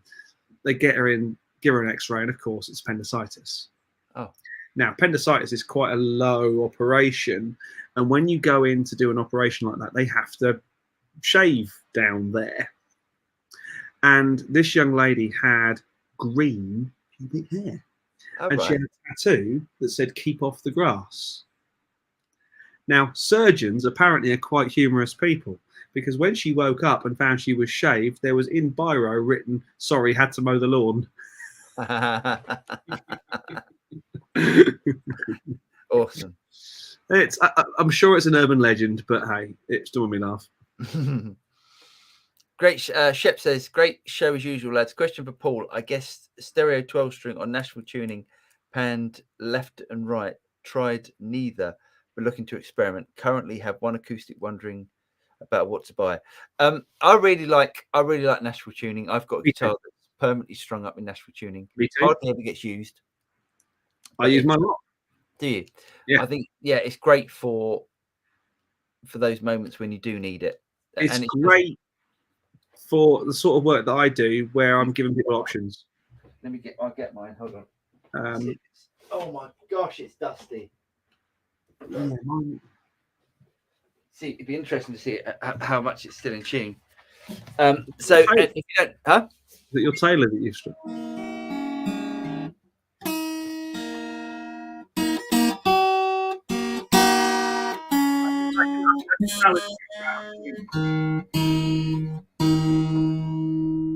There we go. I'll challenge you for out of tune. Ready? even at the best of times.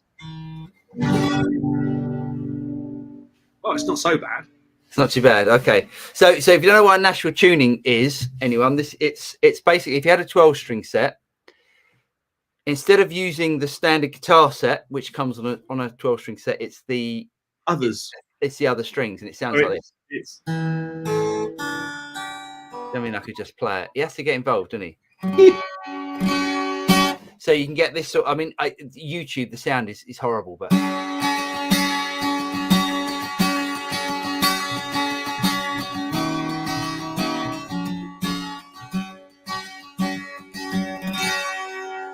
So it sounds like you almost get like a mandolin sort of quality out of it. Yeah. And actually, if you arpeggiate on it, you get some interesting. Yeah, it's different, isn't it? Yeah, I haven't picked up for ages. It's quite nice to pick up.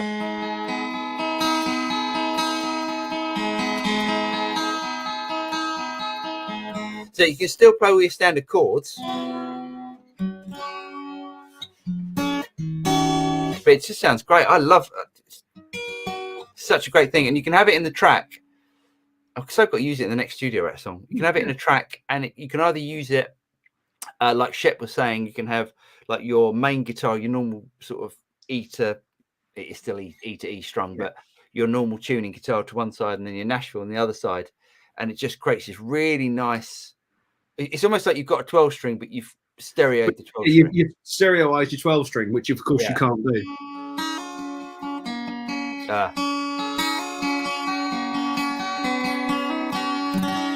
I love it. I think they sound great. That's great guitar. Great sound. I use 12-string all the time. Always give it to people as an option. Sorry, I use Nashville always as an option for people, and they generally go with it. Yeah, it's great, isn't it? It's really. I like that now. I haven't picked that up for ages. I might take that down the house as well. Duncan says, when you do the all-nighter, all-dayer is what we're doing, would you consider doing a roast my mix? I work in Logic. I could send you my project beforehand for you to rip apart. Just send us the mix. Send us the stereo mix. No, it'd be interesting. That might actually be a good thing. I would hate to roast someone's mix, but it'd be interesting though. Yeah, that might be. Hey, look, mate, we need things to. And also, I should say that I'm going to go to Paul's for this as well. So it'll be a bit more interactive. It won't just be like two screens. We'll do actual stuff. We'll do it through YouTube normal rather than through StreamYard. That way we can have multiple cameras and we can have. And it sounds better as well. And it sounds better. And yeah, we can properly play music and stuff. And we can probably play together as well, which would be quite fun. Yeah, that'd be fun. Yeah, we'll have to do something. We'll have to do a challenge or something. Might even have to do a writing challenge for an hour or two. That could be fun. Interesting. Yes. Right. We have a few ideas we'll talk about as we go. Yes. Yeah. Send us something. Yeah. Nedamido says rosewood is endangered. I've heard shouldn't be used much. Yeah. I think if you've got. Yeah, if you've got like an old. No, the roses at the front of my house aren't endangered. They're taken over. No, it's not the same. Not the same, James. Would love to sound like Matt Schofield. Thanks for the advice. Oh yeah, Matt Schofield. What a player. Sorry, Matt Schofield always uses a deep blue, always on delay. Yeah, it's made by Mad Professor. Nice. Good knowledge. Rosewood is more endangered than Andrex 3-ply was in March 2020. I love it. I so want the Cliffy Biro. That's so good. I've only just got and I got the pun on the Biffy Clyro, but I've just worked out it's a Cliffy Biro that's in his picture. I love that. Yes. So want that. Jeff Rock, sorry about that nonsense message. I dropped my phone on the number pad of my keyboard. So I make Paul, the Dyson headphones are real. Oh my god, they are real. Wow. I couldn't quite work out if someone just leaked the April Fool's joke a bit early. They clean up nice. Yeah. It's interesting to hear them. Mana is one of the most influential Spanish rock bands. Oh, interesting. There we go. I still couldn't. I'd have to say it twice. Mono. Mono. Yeah, it's fun, isn't it? How we're quite, and it's not a good thing. It's definitely not a good thing. But in England and probably the US, we're quite focused on music that comes from either England or the US or English speaking. English speaking music. Yeah. Yeah, and occasionally it comes through like BTS or whatever. You get like some sort of Korean boy band that comes through, and you just go, "What's going on with that?" But yes, it'd be nice to experiment a little bit more with music from other cultures. Yes. John Wallace says, "I love some jazz. I think you may have to get into it when you're younger rather than older. It ages like a fine wine." Yeah, I wish I could appreciate it. I'm not, belittling it at all. It's amazing. It's just I can't get my head around it, and it's a harmony and melody thing for me. But yeah, I get it. I like. It's funny. I think my tastes changed because I started off as a jazz. Jazz was my thing as a kid, right? And then discovered Pink Floyd and went, "Oh, okay, guitars. That sounds like fun."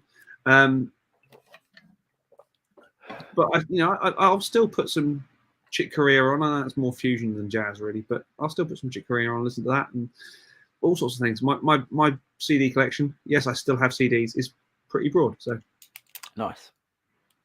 I need to experiment more. Sergio Vallin is a lead guitarist from the largest selling Latin rock band in Mexico named Man. Oh, so they're the Mexican, not Spanish. Oh, well, let's speak Spanish in Mexico. Yeah, I guess so, but yeah.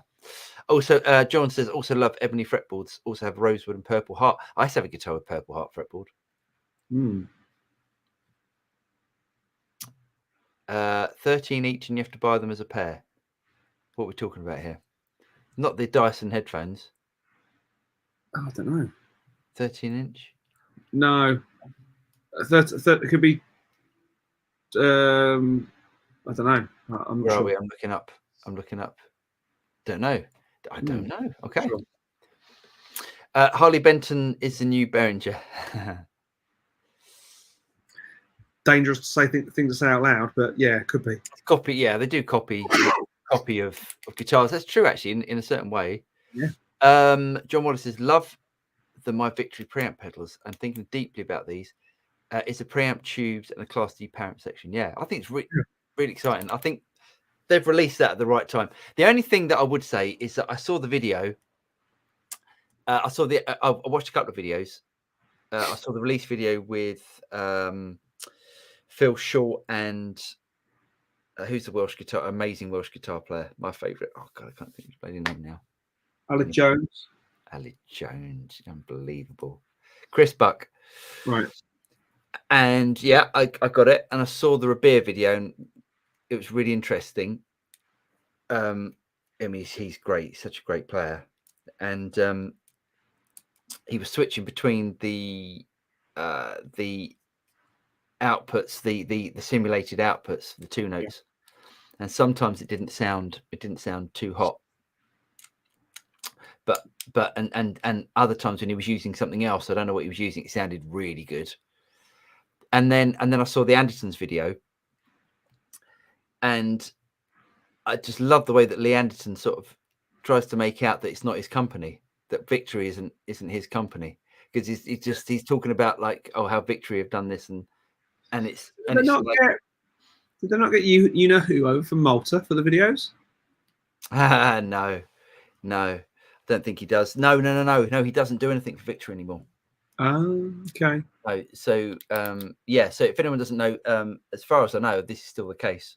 Victory amps are owned by Martin Kidd of Cornford. Yeah. And you're bringing a lovely Cornford amp over tomorrow, and Lee Anderton. Interesting. Yes. Melody Strong, got to run, guys. Great show as always. Cheers, Melody. Yeah, Cliffy Bar. It makes me laugh every time. Oh, did you ever try a Victory while on your Ultimate Amp Quest? Yes, I did. I had a Victory. You had that big one, didn't you? What's it called? The big one. It wasn't called the big one. I can't remember what they used to call it. It was one of the original ones, a hand built one. Really good, really good, really good amps. Bloody hairy. Yeah. Saying that this call is not exactly light either. So yeah. I'm quite excited about trying James's. James has got a Cornford, which is Martin Kidd's, the guy that now does Victory. His previous company, Cornford amps were killer. They were great. This one is awesome. I'm really excited about trying that. Yeah. Cowboy Studio says I ran sound guy with an acoustic and vocals. So I ran sound for a guy with acoustic and vocals. And he had a 500 series lunchbox with 500 series gear with everything he needed. Easiest sound gig ever. Nice one. Yeah. Lee Abraham says, sorry, been out for beer and wings. That sounds a good night out. So what do we think of the Victory announcement? Yeah, we're just talking about that. Really good. Really exciting, actually. I might have to get one of them. Yeah, nice. John Wallace says, I prefer stainless steel frets over nickel. Nice. I think I would if I had the choice. If I picked up a guitar and they said, "Oh, would you like to have steel frets on this or nickel?" I'd say steel. Dilly Black says, "Bad Cat Cub 40, hand wired or player series? What do you think, Paul?" I've only ever tried the hand wired. I've got a hand wired 30, and really good quality built amplifier. The only thing I'd say about Bad Cat, and I don't mean this as a slight in the least, because I've got a Bad Cat amp. Bad Cat always feels like Matchless poorer brother, because when Mr. Sampson moved from Matchless to Bad Cat, he basically took the stuff over to Bad Cat. And they just do the same things, like you switch on the you turn the power on, and the Bad Cat logo lights up, like the Matchless logo lights up, and then you switch on the standby switch, and on the Bad Cat the eyes then light up and stuff. The same with the Matchless, with the Matchless, they do sort of things like that as well. And everything's very, the whole sort of design and stuff is very Matchless. No, I mean, they sound as good as a Matchless, I'd say. So would I get the hand wired player series? I think you're going to have less bother getting a hand wired. If anything does go wrong in the future, say you own this amp for years and you need something replaced, I think it's always easier with hand wired stuff. Yeah, I mean, there's plenty of Mesa Boogie stories where some companies don't. I mean, as great quality as Mesa Boogie is, some people don't like to. Some engineers don't like to touch Mesa Boogie amps because they're really hard to work on. There's a lot crammed in, isn't there, normally on a Boogie? Yeah, definitely, yeah. No, but great. I think you'll be really happy with both. I think if you said, could you tell the difference? I'm not sure you can tell the difference. You save a lot of money getting the player series. Mike Bristol says, I went to an Tommy Emmanuel gig at Soundcheck once. His sound guy was amazing, could hear and identify individual frequencies. Nice. John Wallace says, hotel room for your gig instead of driving after. Yes.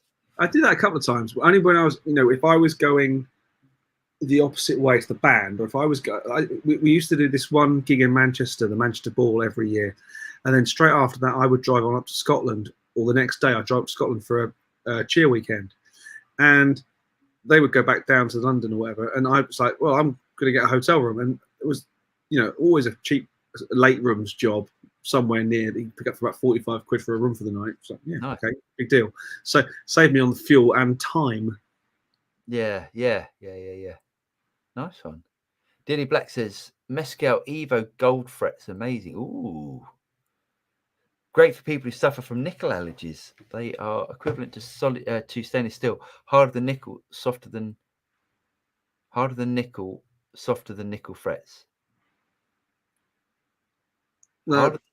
Yeah, I'm not sure. Sorry, he says.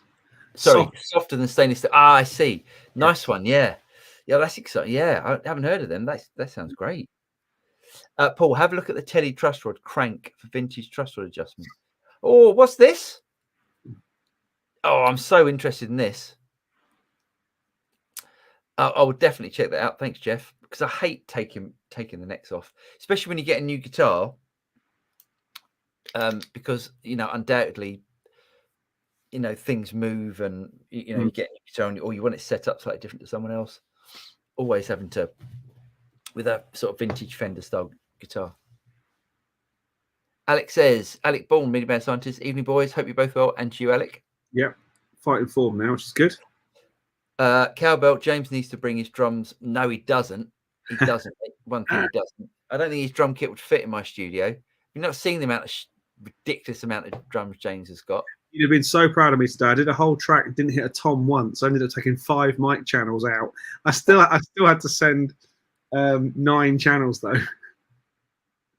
Did you? Yeah, you see, that sounds like my sort of drum track. That's brilliant. Yeah, it's good. Sounds lovely. Shep Shepherd, Nashville, thanks. With a cheap acoustic, without a doubt. Without a doubt. Mine's a relatively cheap Fender, and it works perfectly well.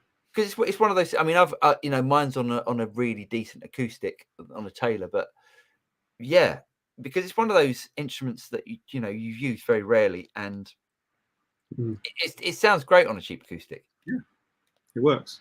Yeah, I like this. Our Rammstein class is a German boy band. I was really getting into Rammstein this week. Du Isn't that funny? Huh? Du hast Lift.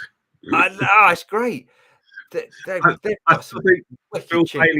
Bill Bailey's Mickey take of Rammstein is the best. That's you cookie. I mean, I've got some. I love their production and the, like from a band. I know that musicians, all musicians have heard of Rammstein, but if you said to your wife, "Have you heard of Rammstein?" she'd go, "No." Mine knows who Rammstein are. Oh, she does. Okay, Catherine definitely wouldn't. And I was playing it on Alexa while I was cooking. She goes, "What is this?" It's great. I listened to. You could listen to my favorite Rammstein is Deutschland. It's such a great. That's such a great tune. Anyway. Oh, sorry. Richard Glean says, do you know if Boss is planning any updates to the tone studio for Mark II Katana 100? I don't know, Richard, unfortunately. I haven't been told of any updates, but I don't think I would be told, to be honest. Yeah. Ned Amido says, speaking of jazz, I kind of like it. I saw John Scofield live about 10 years ago. It was a good concert, but almost fell asleep. Sorry, John. And his chorus is still ringing on. I hate that sound. What do you think of the new Chili's album? I quite like. I don't normally like the Chili's. I quite like the first single. I haven't heard it yet. I'm just bored of the Chili's. Sorry, bored. Question for you guys on Katana patches: do you tend to build them with all 3 color changes, as in green, yellow, or red LEDs, doing wildly different jobs? Love the governor tip. I tend to not know. I think you'd only ever use a couple of different patches in a set, and no, I don't think I'd switch. I'd have like, so to James, what Alex is basically saying is, would you use, so you can put a drive pedal in each of the color changes, the different, and you push the button and change it. Yeah, okay, you know that. Yeah, would you do it? Would you? No, to be honest, I could probably do a whole set on 5 tones. Yeah, easy. Yeah. I'm probably with you on that. 5 tones and a pedal. I'm anybody's. Yeah. John Waller, love the new Chili's album. Oh, nice one. Maybe we'll check it out. Lee Abraham, I've had a tour of the Victory Factory. Very interesting. Nice. Remember your YouTube video of the Victory? That's it, the Earl. It was the Earl that I had. Yeah, nice amp. Trying trying to remember where this came Sorry, from. But Jeskar, not Mescal. Isn't that what the Mandalorian uses? no, that's Beskar. Same thing, mate. If you're gonna quote Star Wars, at least get it right. Such a geek. Look at him, right? He loves it. Damn right. Creeno's in the house. Hello, mate. Hey, y'all. If you're gonna start Mandalorianizing Oh me, no, here we go. He's going. Oh no, he's brought it out. He's done it. He's brought it out. Harrison would love that. Look at that. That's cool, isn't it? Look at that. very cool. Anywho, How old is that? that one. Yeah. Weeks, months Oh, old. okay. Oh, that's a new thing. Okay, cool. Yeah. That's the Razor Crest from the Mandalorian. Yeah. I've got. I love the Mandalorian. I love it. I've now also got. It's kind of sad and surrounded by them at the moment. So, yes, Creeno is in the house. There we go. Nidamida, I forgot to mention that I'm possibly getting a Marshall Origin 50C soon instead of the Silver Jubilee. More affordable, used. It's versatile, great combo amp. Yeah, absolutely. Great Grigor's got a 50 Origin, isn't he? Yes. We're quite impressed with that. Oh, it sounded good. Yeah, really good. Cliffy Barrow again. Bill Bailey's great. Met him in Glasgow after his gig a few years ago. Nice guy too. Very nice guy. I met him in the bar once, actually, before a show. Did you? Yeah, it's great. I don't think it was his show. I can't remember whose show it was at. I went up to the bar and I went, excuse me, sir, but would you mind me asking if you're Bill Bailey? He said, I certainly am. I went, it's a pleasure to, very polite about it rather than going, oh, Bill Bailey, like some people would. Yeah. I don't know why you'd need to ask him. He's quite recognisable. Yes, but unless he was working as a Bill Bailey looky-likey or something, I don't know. True, yeah, it's true. Yes. Anyway, I was in a pub once with Chris Barry as well, but that Chris Barry, Rimmer from oh yeah. I did a gig for playing for what's his name, Barry out of EastEnders, if that helps. If that's can't remember his name. Barry, yeah. Barry. James M says, any love for Dr. Z amps? Curious if you've ever played the Maz series. I was looking to get a Maz 18 NR non-reverb. Yes, I've had a Maz 38 reverb. Really good amp. Really great sounding amp. Really good sounding amp. One of my favorite amps. Kept blowing it up though, so I got rid of it. Yeah, for some reason I don't know why. I don't know if it was my one or it's an issue with them.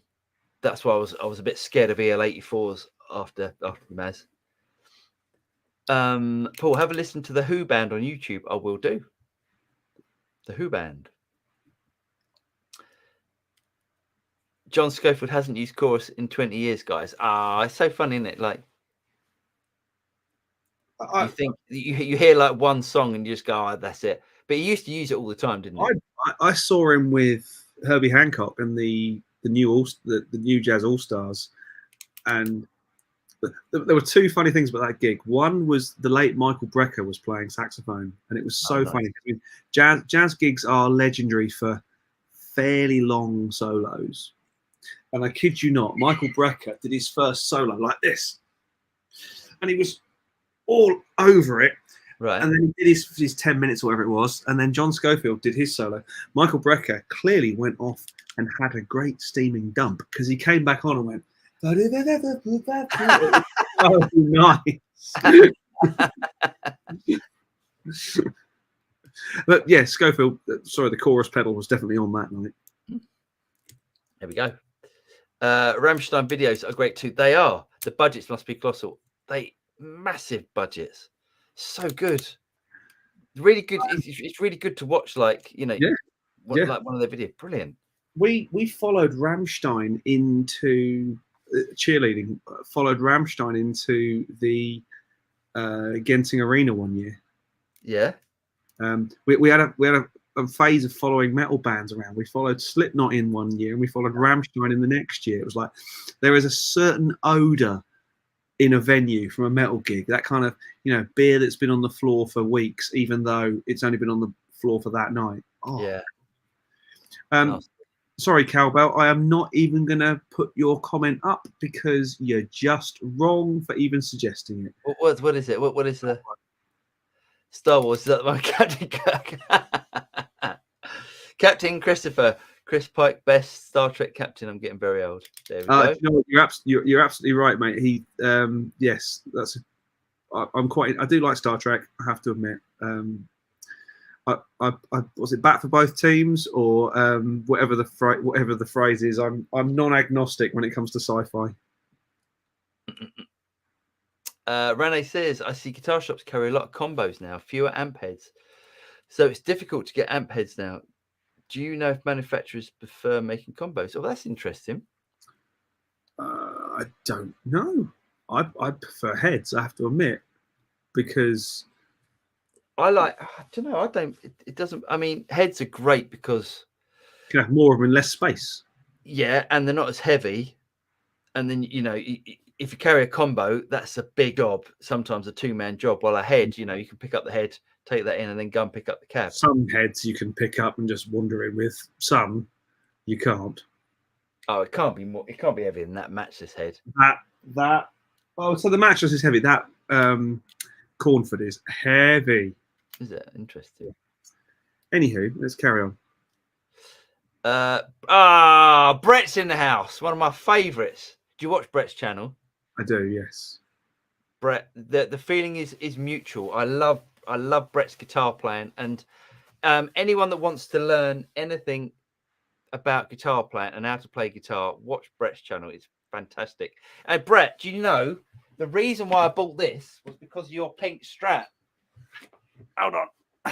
The reason why I bought this was because Brett's got this Nash Strat with a Fender decal on it, and it's great. It's got this humbucker that's at an angle, and it just sounds so good. It does when Brett plays anyway. But so that's the reason why I bought that, because I've been lusting after your pink Strat for ages, mate. He says, love your channel, great videos. Curious on your thoughts of the new matchless amps compared to the old. I've always wanted an old DC30, but don't know if they're worth the cost. It's really weird, Brett, that people seem to think Mark Sampson, isn't it? People seem to think the Mark Sampson era are better than the newer stuff. Now, I've tried some old stuff and I've tried some new stuff. I can't tell the difference. If anything, from what I've seen of the internals, I'd say the newer stuff is better. But I'm just from photos. I've never actually seen inside one, but I've seen photos of the new compared to the old, and it looks like the wiring now is much tidier. But I wouldn't worry, mate. I mean, if you want a DC30, if a new one comes up, it wouldn't make me go, oh no, I really want an old one. It's one of those things. It's like I don't know, like if a certain amp manufacturer, I'm trying to think of someone that if someone actually who was a Rivera, Paul Rivera made some of those Fenders, and if some of those are more sought after because they were Paul Rivera ones, whether they sound any better. I do have a permanent search on eBay for a Rivera era Fender concert. Oh, do you? Mason. Yeah. Oh no, Brett. Nah, just get nice matches. But anyway, you can get all lovely divided by 13s as well. Because Brett used to work at Divided by 13. Dilly Black says, "What do the master builders do if a master build needs a plex?" So right, this is it. So this is a guitar. This is my master build that I had set up. Apparently the Fender custom shop with the master builders, they don't have a plec machine. No. So if you go and get a if you can't get it plecked, apparently they don't come plecked. And personally, how mad is that? How mad is that? You go to the top end of the Fender custom shops and they're still not plecked. I don't understand.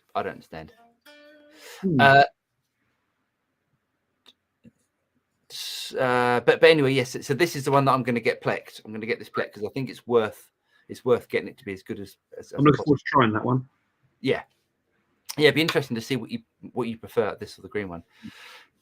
James M says, aside from the match list, who does the best improved on AC30? Would it be Bad Cat for gents or something like a Morgan Sir? Well, Bad Cat will be the closest, I would say. Although the Victory Copper, Mm-hmm. I would definitely get one of them, or Dr. Z, get a Maz. It's a bit AC30-ish. Right. I think the Mazes are wicked amps. They do sound good. Yeah. What have you got? Have you got anything?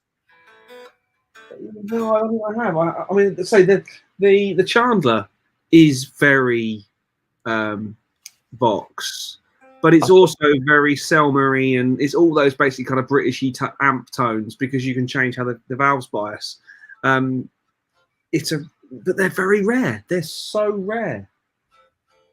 It was a very odd product for Chandler to do, and probably an even more odd product for me to buy from them. But I got such a great deal on it. I was like, oh, yeah, it was. Nice one. It was one of those. Why did I buy that amp? Because I really like the sort of 5 or 6 tones that it does, but it's not the most versatile amp in the world. Sure, no, definitely not. But it does sound good. Hmm. Can I just go back? Can I just say the Morgan stuff? The only thing I've heard about the Morgan stuff, and we sort of covered this a little bit earlier, I think the Morgan amps sound absolutely amazing. I know people that are changing valves in them, like. Right. Anyway. David Brose, I'll have to tell you my story about my lawyer next week. Oh yeah, we've got to hear this. We've so got to hear this. Cowboy Studios, I get the same response when I mix Lord of the Rings and Harry Potter. God, you're a blasphemer, Cowbell. That's what you are. Jeff Rock, is the stale. It's the stale beer smell on their clothes that lingers. Oh, lovely. I remember speaking of stale beer and like, you know, venues that are legendary. A friend of mine took me to the Rainbow. Yeah. And you walk in there and go, yeah, I appreciate this is cool, but it reeks. Yes, I like going to those LA clubs when you. Dilly Blackstore, first Star Wars after a few jazz woodbines back in the 70s. Jazz woodbines. Thought it was wonderful. Saw it a second time. I thought it was a different film.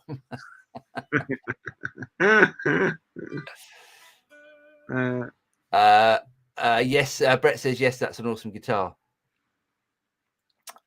I think we talked about Brett's Nash's pink Nash. Lovely that was. That is. Nedamido says, and let's go back. Learns. He says, "Hey Brett Papa, I've learned stuff from his channel. Great guitarist. He sure is. Hi Brett. Mistletoe and wine. You can call those strats. Yeah, they are. It is very Christmas, isn't it? Someone said that last week. Mistletoe and wine, definitely. Christmas colours. Right.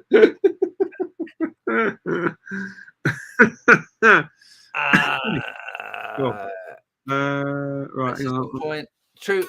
Oh yeah. But it said just got a Lazy J20. I'll let you see him wearing my.